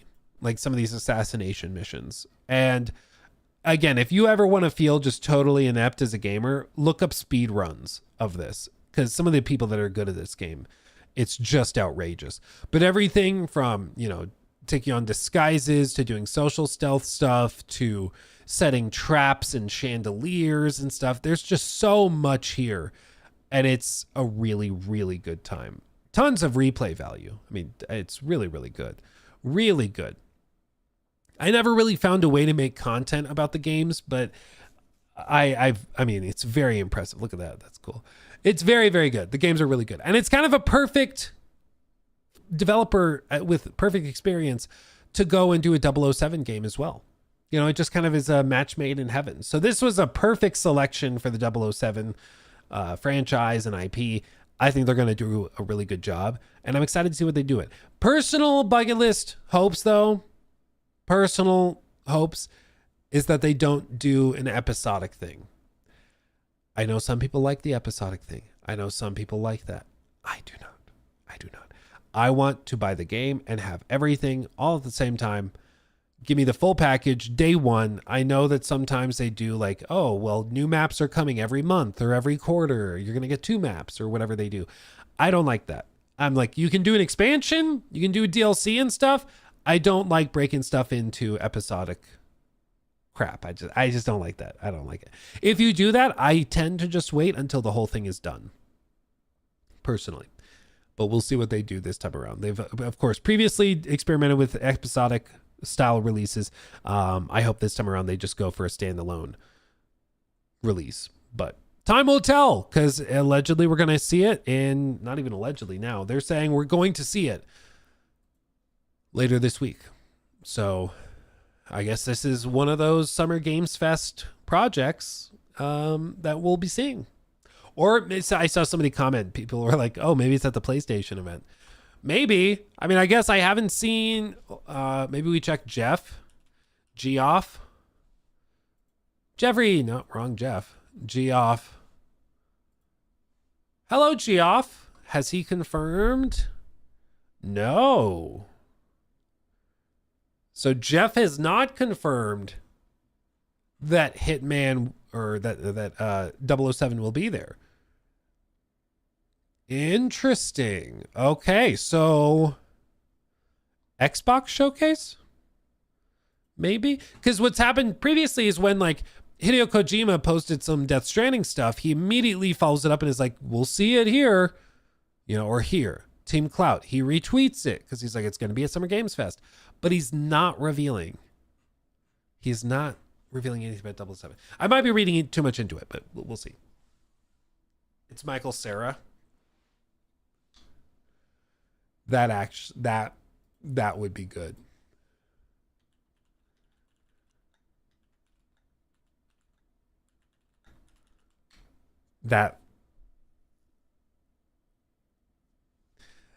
That's good.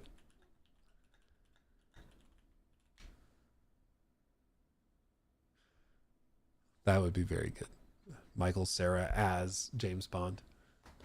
I'm having Grok make it.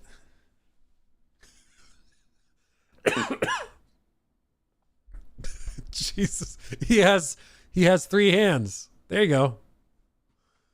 There you go. No, 4 hands. I can count. It's 3 on the gun. There you go. I'd be down with that. I'd play this game, I'll tell you what. Jesus. Why is he holding a map? Why does he have a map randomly? In this one, he only has 4 fingers on the other hand. Yeah, I'll take it. That's good. Oh.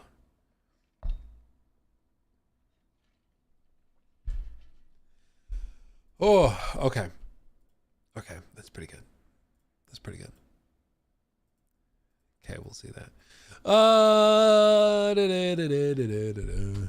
Okay, IGN. News of it.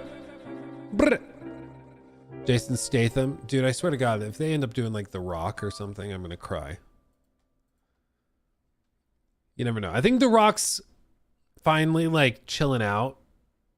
I think they're chilling out a little bit, but man, for a while it was like, is there anything they won't put him in? Like, for the love of God. Let's see. I don't mind bots because I play games for rewards and battle passes and such. I'm not trying to compete with 13-year-olds tweaking off energy drinks. Well, and I think that where you're at, Francisco, thank you again for the 5. I think where you're at, Francisco, is where the average player is. I think the average player is not stressing out over whether or not they're playing against real people or bots. They just are like, I want to have fun. And if they're having fun, they're having a good time. And they don't need to think about it too much more than that. But there are very competitive people who hate the idea of playing against bots to like boost their KD. They're like purists, you know. Distro Theory, thank you for the sub with Prime. And also Lonely Fades, thank you for the sub. Thank you.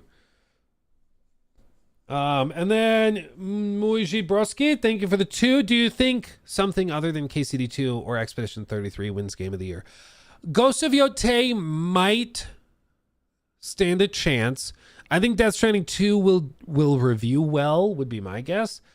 I don't see it beating out Expedition 33 personally, but I could be wrong.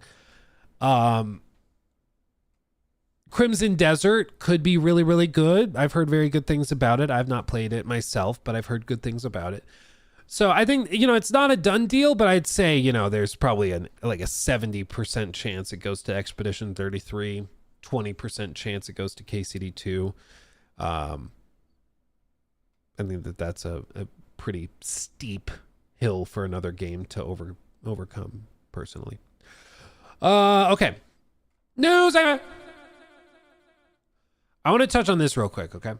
IGN just posted a video about Hell Is Us. And this is, what's interesting is Hell Is Us is the upcoming game that is from Rogue Factory. And the way it's described is it is a like action adventure game that kind of melds some other open world tropes with sort of Death Stranding, bizarro, abstract art. It's very, very interesting. It's very, very interesting. And something also interesting dropped as a result. Now, GameSpot, maybe we do it this way. How do I want to do this? How do I want to do this? Because GameSpot also... Let's see. How do I want to frame this? Do I have this? Yeah. Yeah, let me do it this way, Jacob. News segment. Let's shake it up. Let's look at GameSpot's preview instead, and then we also have a demo of the game, so we can show you that. So, Hell Is Us is the game that when we saw it revealed, I think it was Gamescom or Summer Games Fest last year, we were like, oh, it looks like Death Stranding mixed with Stalker, mixed with Fallout. Like, it was a very weird, trippy sort of game. Maybe like a little Once Human in there. It's very weird. But they have another round of previews out, and they also just dropped a demo, which I have installed to play live for all of you. And they also revealed some performance recommended PC specs, which are crazy. Okay, like some of these are insane. Their ultra settings, which to be fair is ultra, this is supposed to be top tier. Their ultra achieves 4K 30. I don't know if it, always used upscaling.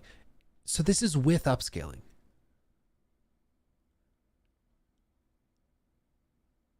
With upscaling to hit 4K 30 ultra, you need a 4090.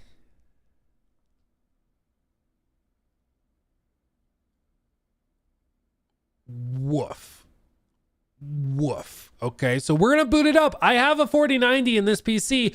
We'll see how it runs, if this is maybe overly conservative. But if it really needs upscaling to hit those levels, that's insane. But we'll test it ourselves. But first, I want to look at this very little snippet from GameSpot about their preview. I believe playing the same snippet of gameplay. So let's see what they have to say. People love to categorize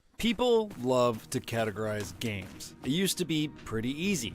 You had your platformers, shooters, sports games, and RPGs. Then we started saying things like Metroidvania. Fast forward to today, and burgeoning genres and new ideas led to phrases like deck builder roguelite, strand game, and Souls-like. These labels are useful to get a quick idea of what a game is, but it gets complicated when you're confronted with something like Hell Is Us. I played 3 hours of Rogue Factor's upcoming title at a recent press event in Montreal, and I walked away thinking it defies easy categorization. I realize I did this very thing by describing it as a Death Stranding meets Fallout meets Stalker game. So I realize I'm also doing this now. But I think the reason people do this is because the industry is so competitive nowadays. You kind of need to quickly and easily break something down into its component parts for somebody to understand it, you know? There are still going to be games that are just hard to describe.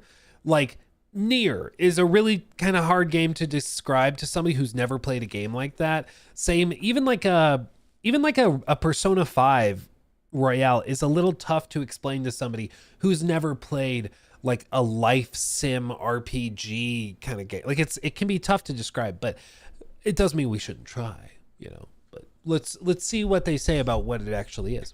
Set in the early 1990s in the fictionalized hermit nation of Hadia, players assume the role of Remy. He was born in Hadia and re-enters the country after years abroad in an effort to learn about his past and find his parents. It seems like he could have picked a better time to do this, as Hadia is currently being torn apart from a civil war and a phenomenon called the Calamity, which has resulted in the appearance of otherworldly, violent creatures. As Remy, players will quickly acquire tidbits of information that start to flesh out the story of what happened to his hometown and family. Conversations with NPCs frequently offer up relevant information that is tracked in Remy's datapad. The investigation tab of your datapad starts out very basic, with only a few broad threads to follow. Are they doing the questing board? I'm sorry, like, I understand why they did the questing board in like AC Shadows and AC Mirage, because it's a different way of visually representing quests and objectives and stuff. Personally, maybe I'm just a boomer.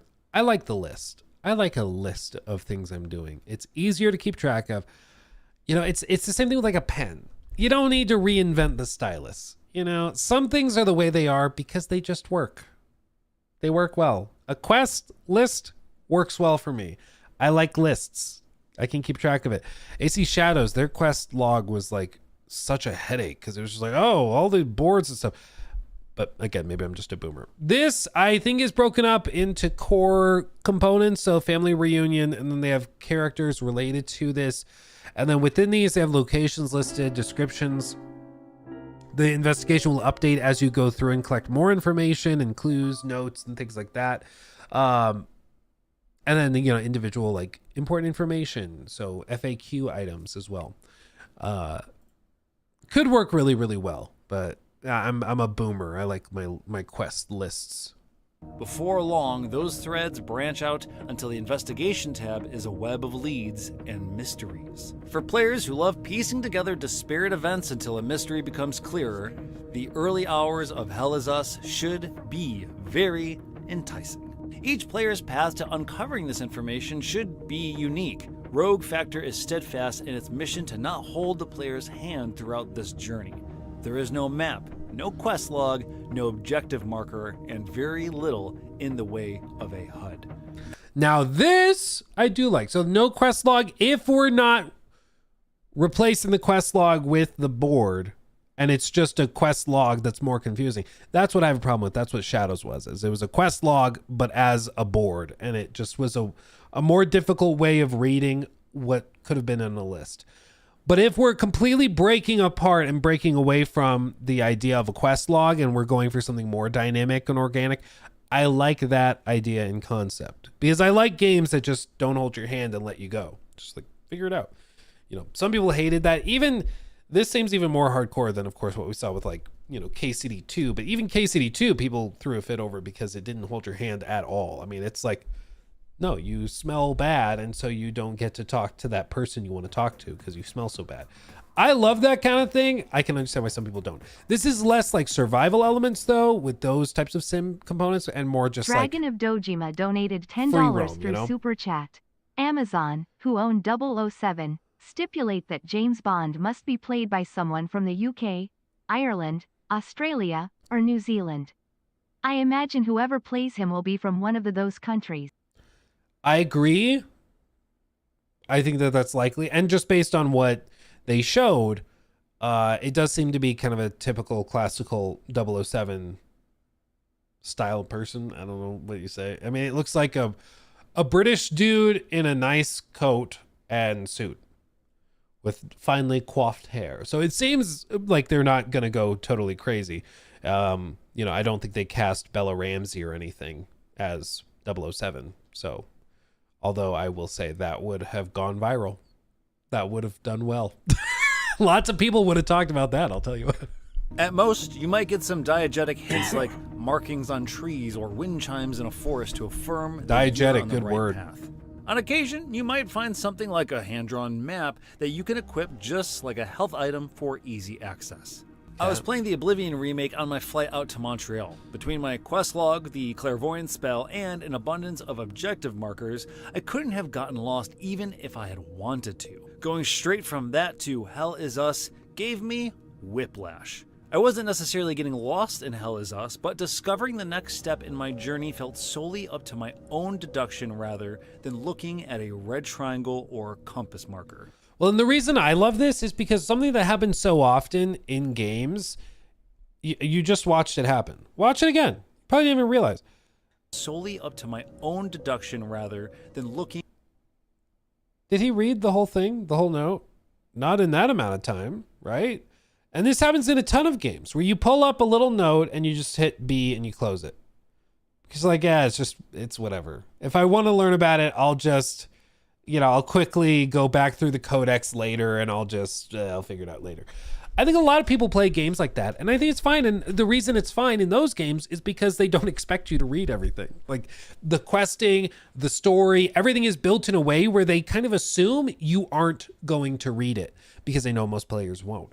But a game like this, it seems, is trying very intentionally to flip that and to make you read it and pay attention to those things. So when you pick up a note, you do have to look through it, notice the little intricacies.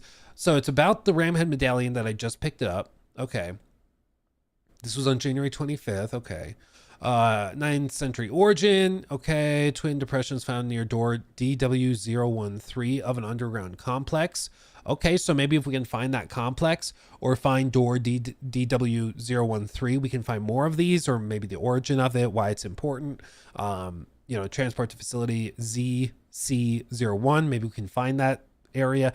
All of that can be important because they set the expectation of the player that you're going to need to dig into this. You're going to need to pay attention to it, read it, maybe even take notes. It's something that, some people hear and it's like, that sounds miserable. That sounds horrible to have to have a notebook on the side while you play a game to keep track of all of these little bitty things. Other people are going to love that. But this is why I think it's so awesome to see games made in a way that does not appeal to everybody. Because if you appeal to everybody, you end up with a game that just kind of leaves you like, it doesn't do anything phenomenally well because it takes no risks. It doesn't try to do anything so crazy that it'll turn people off. Whereas with this, they fully expect. Yeah, some people who want their handheld are going to hate this. Be like, what am I supposed to do? Looking up guides and figure out how they need to go through the motions. And I think it's, again, all just about how they approach and how they, what they expect from the player. If they expect the player to just be guided through the motions and all that, that's fine. I call those games more like junk food games. They're games you can just kind of float through without having to think real hard. But a game like this, you need to be paying attention. You need to be taking maybe notes. You need to be really committing stuff to memory. And again, some people will love that. I like this. But some people will hate it, which is also okay. It's not trying to be everything to everybody. Than looking at a red triangle or compass marker. It's hard to think of many games that are as confident as Hell Is Us in the player's ability to progress. Red Dead Redemption 2 could be customized to remove HUD elements so that the player had to rely on in-world markers and NPC shoutouts to guide them on their way. But playing like that depended on the player deliberately tweaking numerous options, and you could still fall back on your quest log. Hell Is Us does not give players a choice. You are going to find your way through the game, or you will not make progress. Plenty of games don't hold the player's hands by default, though they typically still allow you to change some options to make their journey easier. After I dug through the menu of Hell Is Us, I saw no such option for navigation and progression. But there are numerous tweaks you can make to the combat difficulty. You can alter enemy aggression, enemy damage, enemy health, and even the penalty upon death. If you find yourself dying a lot in combat, you can make your life a bit easier. It doesn't seem like Hell Is Us offers that same mercy when it comes to overall progression, however. Rogue Factor seems to want to leave that part of the game as challenging as possible.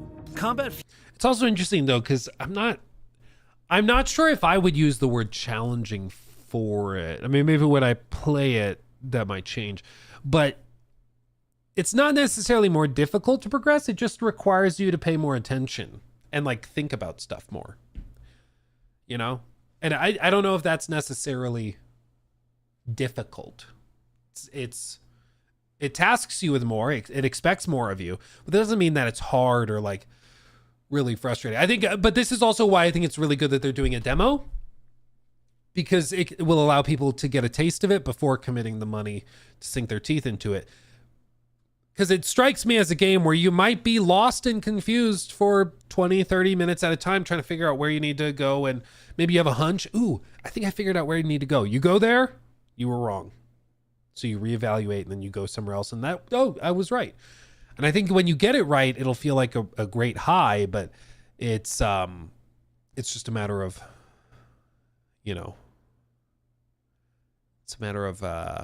overcoming that initial frustration. Feels deliberate, but not quite at the difficulty level of something like a FromSoftware title.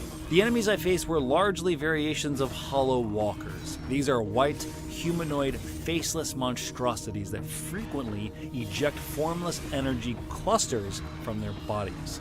Any of you guys watch Severance? In the opening sequence, when they have the, I don't know if it's a spoiler or not, but they have the one character whose face is like hollowed out.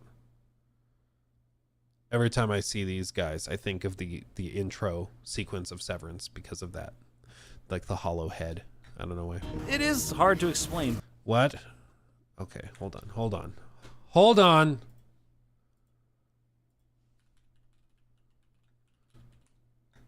Season 2. Well, I don't want to get copyright struck. It's like this. This right here. From the intro Severance, when she's looking at the book. That. See, she looks up. Miss Cobell, yeah. And the face is hollow. That's what I see when I see these guys with a hollow face. But their look and movement is fascinating See? and Come on. disturbing.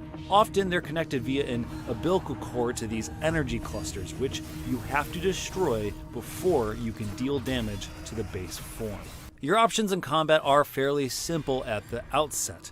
There's a standard attack and a heavy attack, the latter of which you have to charge up, and a drone can be deployed to distract enemies, which is especially helpful when facing groups. None of this is particularly unique among third-person action games, but at one point during my session, I was instructed to load a save from later in the game and saw widely expanded options for combat. Each weapon levels up independently as you use it, and I discovered several in my relatively short time with the game. I have no doubt that Hell Is Us will allow players to approach combat in a way that's tailored to their style.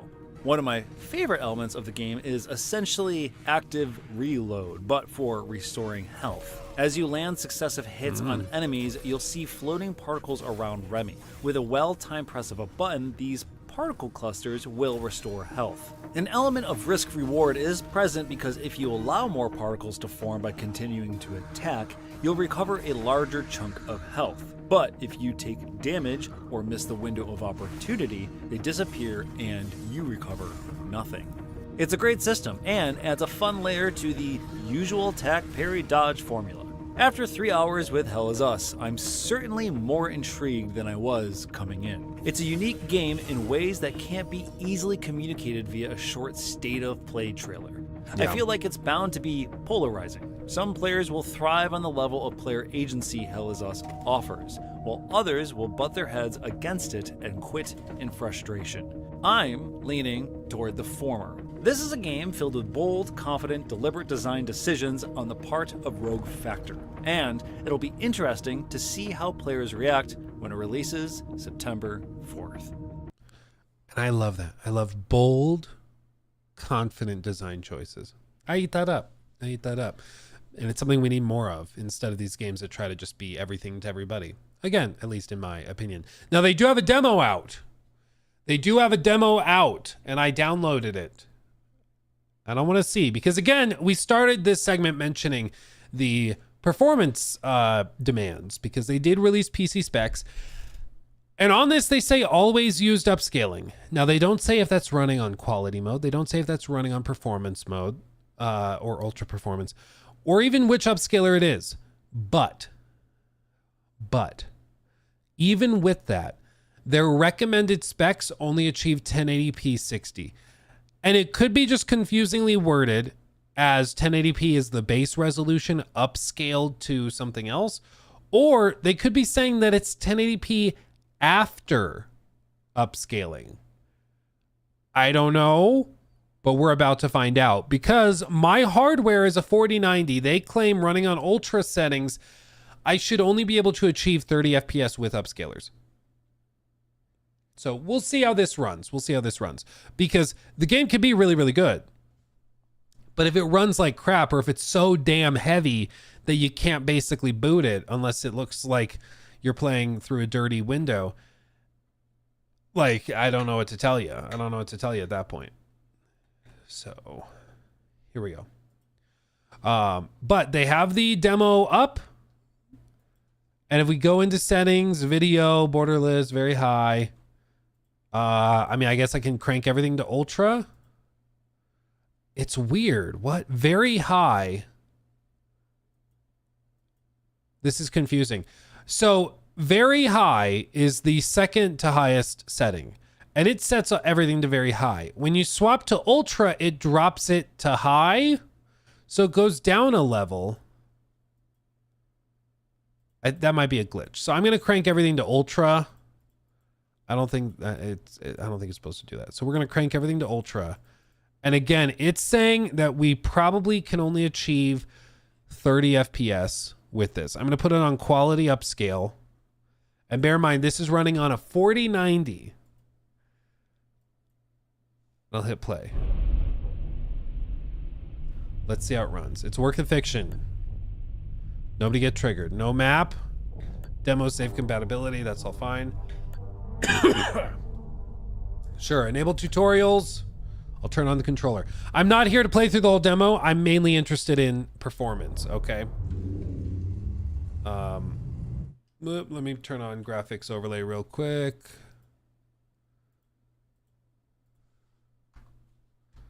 Whoop. Okay. Let's see if we can get better than 30. I'm guessing cutscenes are locked to 30 is what it appears to be.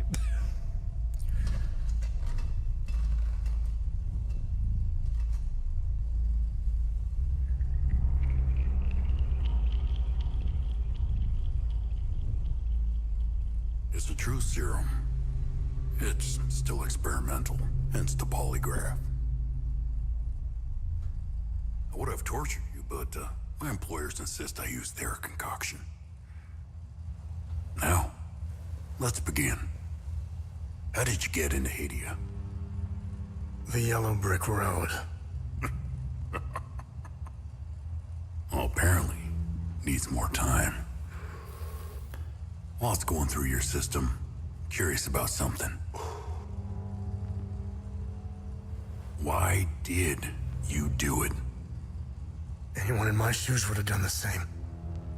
I think you overestimate human beings. I don't think you realize the time, money, and resources that went into this operation. You pissed off the wrong people.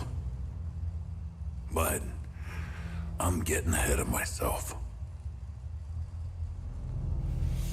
You were smuggled out of Hadia at age 5, grew up in the foster care system, and dabbled in criminal activities. This is backstory. You managed to pull yourself together and become a decorated soldier. After decades of trying to get back into Hadia, well, you decided to take matters into your own hands.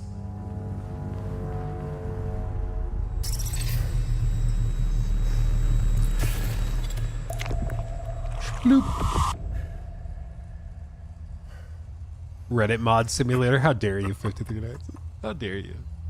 Oh, it seems we are ready. How did you get into Hadia? I asked for a transfer to the UN peacekeepers, who had deployed inside Hadia. It backfired. When the paperwork cleared, Hadia's civil war was in full swing and the peacekeepers pulled out. I reported to my new unit, stole some gear, and crossed the mountains. Why come back? Fuck. My parents. I wanted to find them. I needed to confront them. How did you know your parents were still in Hadia? I didn't. My only memory was that my father was the blacksmith of a village of Jova. Cap. Getting into Hadia is just as hard as leaving. Tell me, who smuggled you out? My mother. What happened? She sat me down in the back of a truck, gave me a necklace, and shut the door. She She didn't say anything? She told me. She told me. Never come back. Okay. Here we are in the actual game.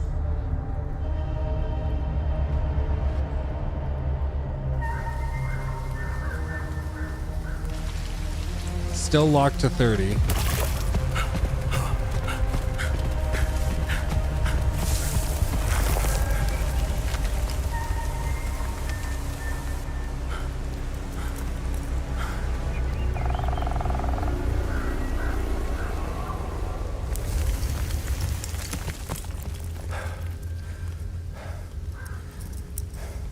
Let's do this.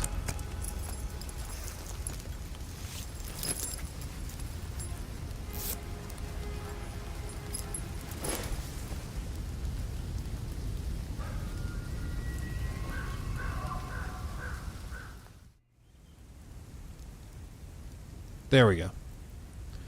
Okay. Okay. So, out the gate, it's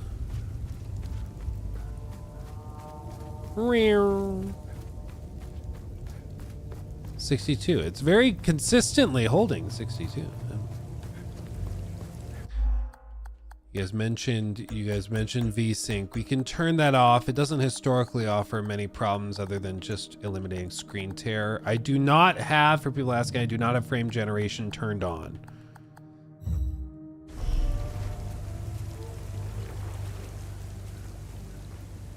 And yeah, it's not affecting performance. I don't, just transparently looking at this, I know it's a demo. Personally, I don't think it looks good enough to have the steep performance like requirements it has. If I enhance, I'd be able to show you. Can I do this? I mean, you can see they've got like grain turned on, but even if we look at his hair, move the phone. Like I don't personally think it looks good enough to be so demanding.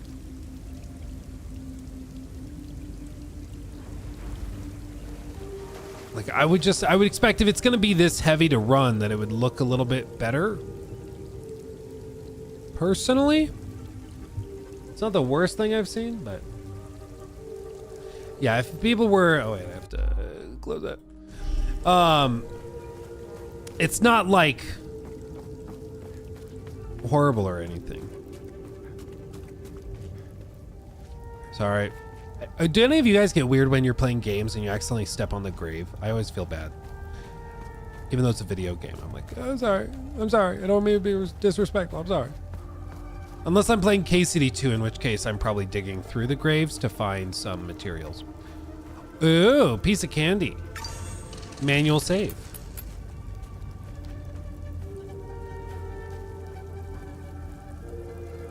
Let's go in the cellar.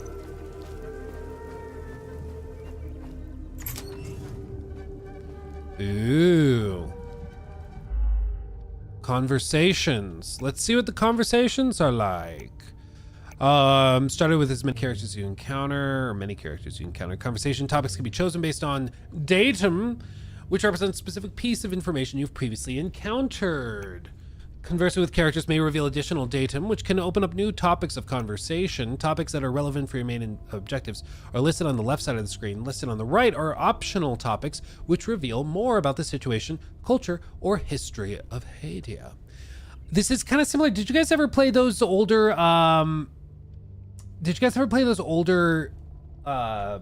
Sherlock Holmes games? Where you had to like find the clues and then that would open up new conversation branches? It kind of reminds me of that. Ooh, so separate trade and conversation prompts. Okay. You must be lost to wander around Sinedra Forest. I'm afraid I have very little to offer. That's okay. You're welcome to stay and catch your breath. Frankly, I could use the company. It does not auto progress. Elderly farmer. Who are you? Who are you? The name's Ernest Cadell. My family has tilled the earth here for generations. When the Sabinian army dug in for the winter, they used our home as their headquarters. I wasn't here at the time, but my sons were. When I finally came back, the Sabinians were long gone. They left my sons' bodies in the forest. My only solace is knowing that my fourth son might still be alive. I hope he finds his way home, if he's out there somewhere. What do you want to bet we can find him? Do you know where the village of Jova is located? It's in Akasa Marshes. It's quite a ways from here. I'm afraid you're going to need a vehicle. Unfortunately, I have none. Dude, sounds like he needs an A group inhaler. of strange-looking soldiers arrived here last night in an APC. And perhaps you can ask them for help. It's not the first time I've seen them. They always seem to be snooping around here for something. Yeah, I see what you mean, guys. It's I didn't see a cap. Hold on, can I leave for just a second? Sorry, I'll talk to you more in a moment. New area discovered. Okay. I didn't see any cap settings. Smooth the frame rate. Oh. No, go fully unlimited. What the hell are you doing?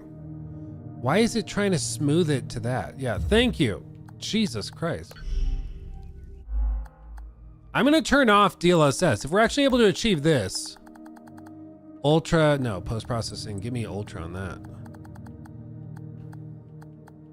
And then I'm going to turn off DLSS.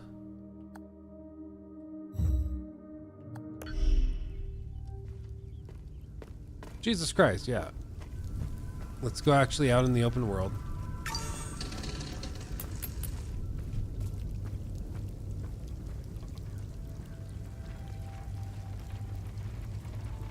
It's still like the ground doesn't. I think there's something.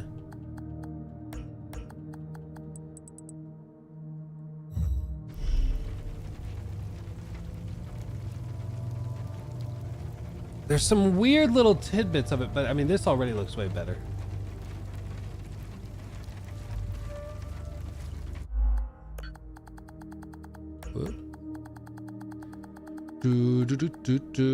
Where to go?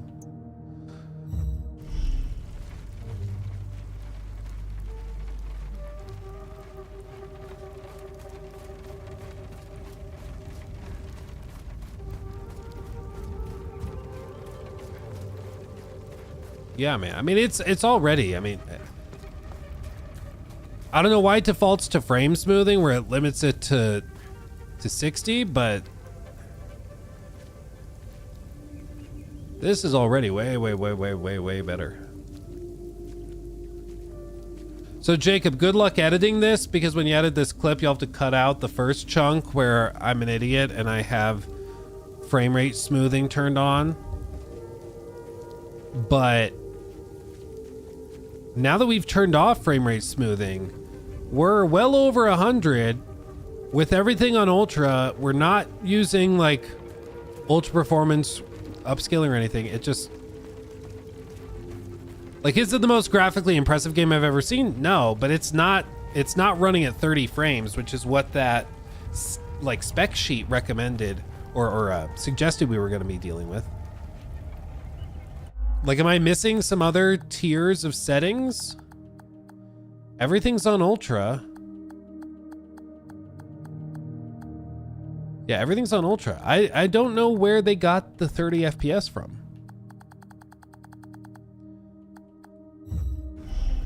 I don't know.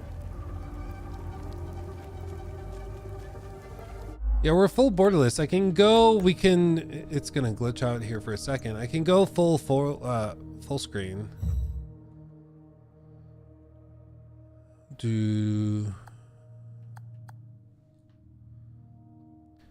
Borderless should be running at the same resolution as the display.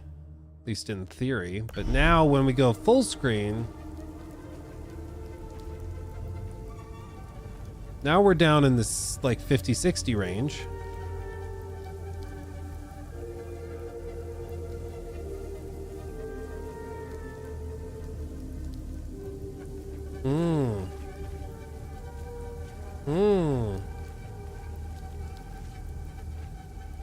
This does look way better. So Borderless is doing, I don't know why it would be doing it at such a lower resolution, but yeah, the hair looks way, way better now. Going Borderless kind of breaks it down, but going full screen actually renders it at the full resolution. And then it starts to chug a little bit more. We're not at 30, we're floating in the 40s. Now we're in the 30s, so it's going to be scene dependent. So now we're closer. It's very smoothing came back on, I bet. You think so? Either way, I mean, it's a beta, so things are going to change. Quality presets, everything stayed the same there. DLAA is still on. Now if we do like quality, let's see what the performance is at. If now that we're actually going to 4K and we upscale. And now that we do that, we're at like, we're actually getting 60, 70, 80. So my conclusion is that I don't know what's going on. Very confusing. But now we're playing at full scale. Okay. So again, good luck, Jacob, trying to cut this together. And without combat. Yeah, combat, I think particle effects, it'll get really splashy. But with this, family reunion, exploration, maybe. Yeah, look at all this. This is very Fallout, having the little pit boy. But now that we have this actually running, I guess I can do a little recap for Jacob when he cuts this clip. So after many headaches and tweaking with stuff, full screen borderless causes it to render significantly lower resolution than the display resolution, which is odd, but I guess sometimes that happens. So once we go full screen exclusive, which is what it's on now, then it renders at actual 4K. And if we have DLSS turned off and it's just DLAA, like down here, then we get to a resolution that's or a performance that's much closer to what they quoted, which is in these areas over here. We get down into like the 30, 40 range, especially rounding through the forest with lots of stuff going on. Then you get around there, and then, you know, you can start to see that their estimations were probably close, especially if you go into later game combat and things like that. But if we're playing full screen 4K, everything ultra with the 4090, and then we go DLSS, quality even, then performance goes back up, and we're in the 60, 70, 80 range. Again, no combat on screen right now, but still, there's plenty going on here. Water sim, trees, forests, big assets in the background. Even if we go downstairs to a conversation, it stays pretty solid. So, I mean, I think they're being very, very conservative with their 30 FPS estimate, because even with upscaling turned on in this relatively like dense scene, we're still seeing decent frame rates. So I don't think it's as bad as we expected it to be, or as it initially looked.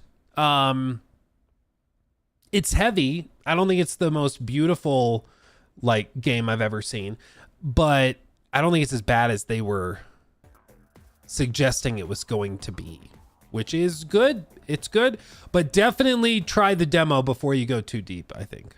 Jimbo404 donated $10 through Super Chat. It is crazy how you need to turn on DLSS to improve performance on UE5 games. I mean, I think it's really unfortunate that now it's basically in the spec sheet. I mean, as we saw, they have in the spec sheet, yeah, this is with upscaling turned on. And I'm not sure how they're hitting that, unless it's DLAA that they're talking about. But I mean, it's running like twice as well, in some cases 3 times as well as they were initially quoting.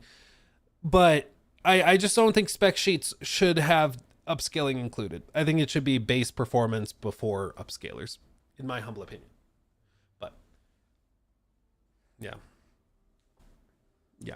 All told, I mean, it's running well, and hearing a lot of the previews and information about the game, I am intrigued. I'm interested.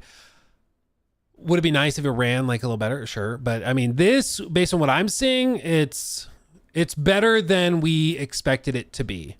But if you're not running a ridiculously overpriced PC, you definitely should check the demo, see how it runs on your PC before committing to buying it, which is why it's good that they have a demo for this. But I'm intrigued. I might have to play more of this demo later today. So we'll continue checking it out. I thought DLSS was supposed to help older hardware to run newer stuff without upgrading.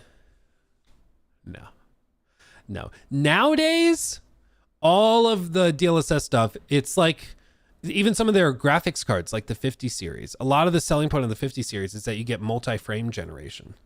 It's like part of the selling point of the hardware is a software upgrade, which doesn't make any damn sense, but that's just what they're doing now because they don't know how to convince you to buy it otherwise because it hasn't been improved enough. So there you go.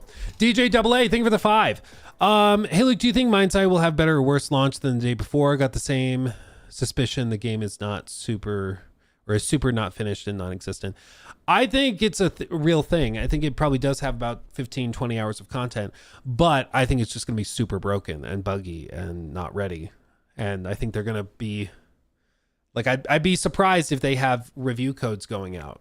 I would be surprised by that, but you never know. Maybe they will, but I'd be surprised. I don't think it'll be as bad because day before was straight up a fake game. Like there wasn't a game there. And so I think nothing will come close to that, but I think it'll probably be akin to like the launch of Saints Row reboot because that was also super buggy and broken. It'll probably be similar to that. That's my guess, at least. Sorry, I'm trying to mute whenever I have to cough because I'm slowly dying. Yeah, brother, not really. DLSS is super crutch to help poorly optimized games. Well, that's what it's turned into. Like, I do think initially it was like, hey, this is kind of a magic thing that can just like improve your frame rates by 20%. Which was the case for a lot of these games. It's just magic. Like for Cyberpunk, it's basically magic. But for modern development, I think it's kind of turned into much more of a mess where it's like freaking... It is the crutch that lets them get away with not optimizing stuff. Because they're like, yeah, we'll just upscale it. It'll be fine. That's why I hate Nvidia. I mean, they're one of the big ones, but also FSR has also been guilty of this too. FSR is what they used for like Jedi Survivor, and that was one of the worst offenders of unoptimized garbage that was basically reliant completely on upscalers on FSA upscalers to make it function. And even then, it didn't function that well. Really didn't. Yeah. Unfortunately, it's very common now. Very, very common. Let's see. So let's see. Oh, wait. Oh, Jacob, if you haven't finished the clip, I'm not sure if you clipped the 007 thing yet. But this just happened. IO Interactive. Join us for the first ever IOI Showcase June 6th at 6 p.m. Set your reminders and don't miss out on the exclusive reveals and information straight from the team. Hitman World of Assassination, 007 First Light, and Mind's Eye. Ooh. So they're going to be showcasing 007 stuff next to Hitman and Mind's Eye. Because IOI is the broader publisher that's publishing all these things.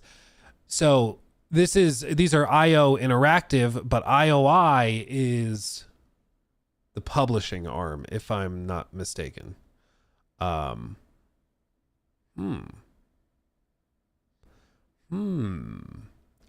is publishing it. They're not the developer of Mind's Eye. They're the publisher. So IOI, it's kind of, maybe it's easier if I just do this. So wrong. Oh my God. It's all bad. Everything's bad. Okay. So IOI is the publisher. I'll do like this, make it clear. IOI is the publisher of IO Interactive. Okay. And then they're also the publisher for Build a Rocket Boy, which is making Mind's Eye. So they're the publisher. And so Hitman is coming from these guys. And so is the 007 game. They're both coming from these guys, which is separate from Mind's Eye. Okay? Does that track? That make sense? That makes sense? So now they're doing a show for these guys, and they're going to show off this game, and Mind's Eye. Kind of a bold thing, because if Mind's Eye ends up being a dumpster fire, this kind of paints 007 in a bad light, because you're associating with it. I'm surprised they're doing that.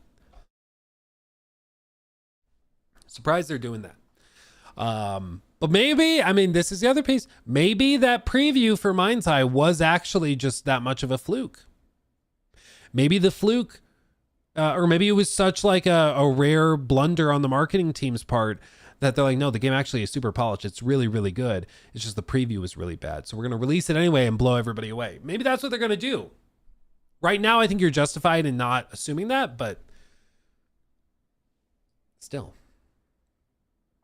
it's very, very interesting that they're intentionally putting them in the same bucket. Could be a hugely good idea to combine these two. Could be a disastrous idea to associate them, but we'll see. Because this will come out 4 days after this showcase, right? Because it's June 6th. This comes out on the 10th. So 4 days after the showcase, this is launching. I don't know, man. Crazy marketing. Let's make the game look bad and impress everyone because you can only go up, right? Well, that's why, I mean, I don't think it's intentional. I think it's just... It's like when people were saying that AC Shadows intentionally leaked physical copies early. And it's like, typically, if a company is going to do something like a clever marketing campaign, they're not going to do it in a way that makes them look stupid. You know, like not many companies like, how am I going to market this? Let's make ourselves look really dumb and incompetent. Like nobody's going to do that. So I don't think it's intentional, but I do think this is an oopsie to combine the two. If the game ends up being actually as bad as the previews made it out to be. But who knows? Maybe they know something we don't. You never know. Yeah. Let's see. Where did I go? Earl, thank you for the sub. Yo, Luke, how are you? I'm doing well. I'm a little sick, though. Arik, thank you for the 100 bits. Reaction or next stream? Oh, yeah, because I think what I want to do is I want to do this one. The $80 price tag video is good, but I think that this is... Like, I know my audience is really interested in Rocksteady, so I think that this could be an interesting one to dig into. The thing is, like 25-minute video, 30-minute videos are tricky because they basically will eat up an hour with how much I ramble about stuff. So it's not a quick reaction video. Like they take a lot of time, which I know people like, but that's just part of it. So probably tomorrow, I think we do it because we're about to have Jor on for the podcast. He's about to join us because he just played Crimson Desert and we're going to do Summer Games Fest predictions and stuff. So I think next stream, I think that's when we'll do it.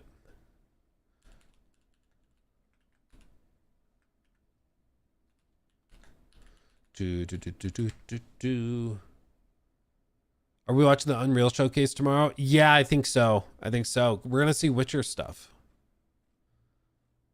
right? Like, we got to do that. We got to do that. But okay.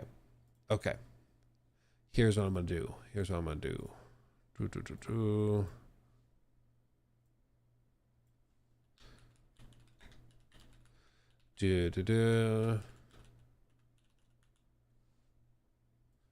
Delete that. I'm just making the event for the podcast real quick.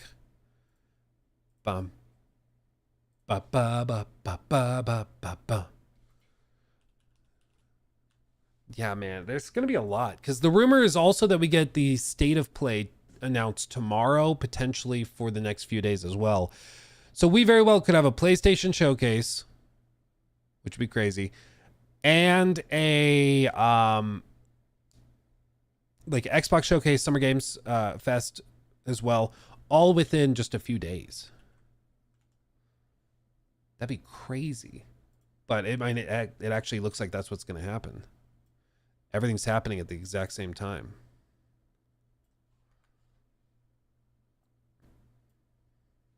It's absolutely wild, but here we go. It's happening, guys. It'll either, I mean, again, I really hope it's an exciting show, but it's also just, you never know, man. You never know. Like, it could end up being just totally underwhelming as well. It could end up being just totally boring, and there's just nothing to really see, and it's all just like live service crap, and it's like, oh, a 30-minute deep dive of Marathon again, and you're like, I don't care. It very well could be like that. I hope not. I hope there's some good stuff, but you just never know, man. You just never know nowadays. Maybe after, now that GTA 6 is delayed, maybe now everybody's going to come out of the woodwork and it's going to pop Fee off. donated $19.99 through Super Chat. Thank you. Outside of exclusivity titles, what will make people come over to PlayStation or Xbox consoles to play these games? For Xbox, I don't think anything, because I think, you know, doing multi-releases on PlayStation and PC, I don't think there's much reason to buy like Xbox hardware. As for, you know, getting people to buy their games, they're seemingly doing a pretty good job of that already. For PlayStation, I think it's all just exclusives. Jimbo404 donated $10 through Super Chat. Are they going to address how 50% of Nvidia GPU users had to roll back to 4-month-old drives because their shader caching is broken? No, they're not going to mention that. No. Well, and now the other story that broke was that they are going to be reducing the manufacturing of the 50 series GPUs that they released, because they want to put more of their fab production capacity towards their AI chips that they're selling on an enterprise level. So it's going to become even harder to find like the latest and greatest Nvidia GPUs, because they're putting all of the money into the big enterprise AI chips. So like, we know Nvidia from the gaming side. The gaming part of their business is pretty minuscule compared to what they're making from like their AI hardware. It's like not even close. Raffle Zero redonated So it's going to continue being an Swedish afterthought. kroner through Super Chat. Half-Life 3 must be either teased or announced on Friday. You never know. I saw somebody comment. They're like, I think Gabe's going to walk out on stage. Spotlight comes down. Has the microphone. 3. And then he just turns around and walks away. That's it. That's all you get. And honestly, if he did that, the internet would melt. He doesn't need to do a gameplay reveal. He doesn't need to do anything. He just walks out. 3. And leaves. It would be so funny, dude. I hope he does that. I really hope he does that. People would lose their minds. Oh, it'd be so good. It'd be so good. But okay, fam. Thank you. V again, thank you for the 20. That was very generous. Yeah, unfortunately, I think for PlayStation, it really is exclusives. I mean, the PS5 Pro, I don't think did enough heavy lifting this year in terms of like being the ultimate place to play games. The biggest one so far has been AC Shadows, which it was noticeably better there. For GTA 6, I think they could I think for GTA 6, if they can truly have like a noticeable improvement graphically, where it's like, oh, you play the game on Xbox Series X versus PS5 Pro, and it's significantly better. Like you can tell by looking at a screenshot, it's better on the PS5 Pro. Then I think you see the needle move a lot that direction. But they need more games like that. Like AC Shadows on even base PS5 to PS5 Pro, night and day difference. They need more comparisons like that to get people to move over. But it's also like they're already doing quite well. You know, it's not like they're fighting an uphill battle or anything. they're doing quite well. So I don't think they're stressing over it or anything. You know. But yeah, the strategies moving forward are pretty clear. PlayStation is going to continue doubling down on their exclusives and on live service stuff. Xbox is going to go full multi-plat, and that's going well for them. And that's just the way the cookie's going to crumble. So, you know, I think it's just two fundamentally different approaches. But they both seem to be working for their respective parties. And I think, you know, Sony right now doesn't have a whole lot on the docket that's public. Like we have Ghost of Yotei, sure, and Marathon. But next year they're going to start to rev up marketing cycles. Naughty Dog has games. Santa Monica has games. Like there's a lot in the works that we haven't seen. So it's just going to pick up steam from here. You know, that'll help.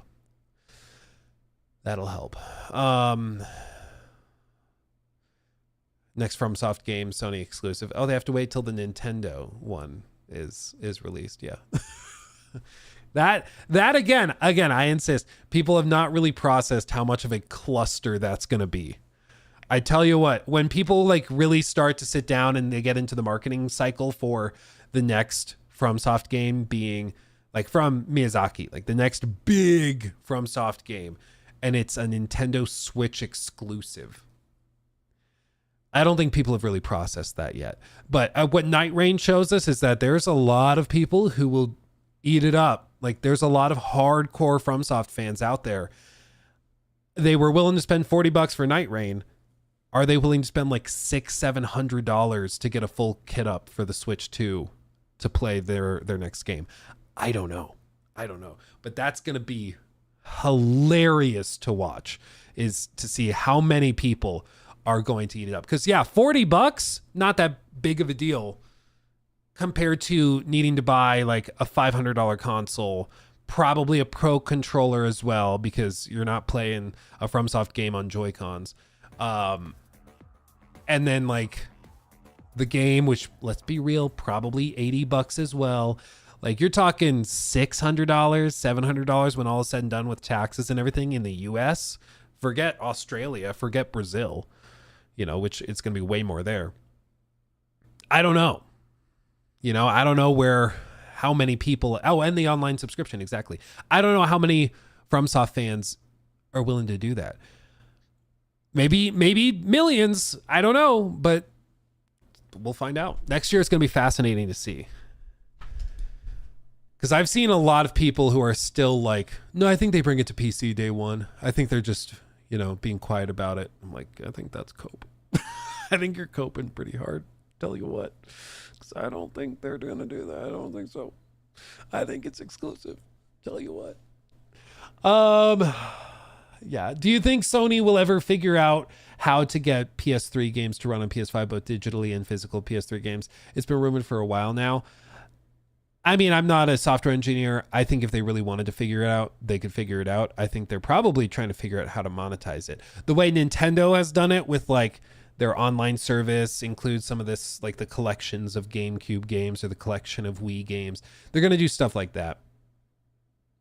You know, if they really wanted to figure it out, I think they could figure it out. I mean, it's not that crazy. You run an emulator within the PS5 and then go from there. But I think it's more that they are trying to figure out the way to maximize the profit from it, you know?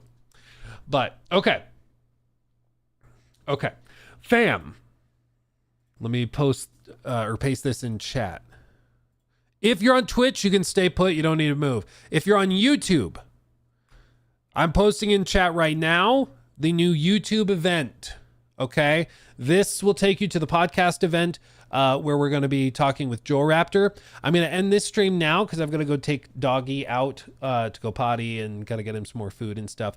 So I'm going to go check on Doggy, and then we'll be back to do the podcast in a few minutes, okay? Give us about 10 minutes and we'll kickstart that one off, okay? Okay? About 10 minutes. Go stretch your legs, take a pee break, get some food, and we'll be back, okay? Much love. Thank you, everybody, for the amazingly generous super chats, memberships, subs, all of that stuff. You guys are crazy. I'll be back momentarily after checking on Doggy, okay? Much love. See you soon.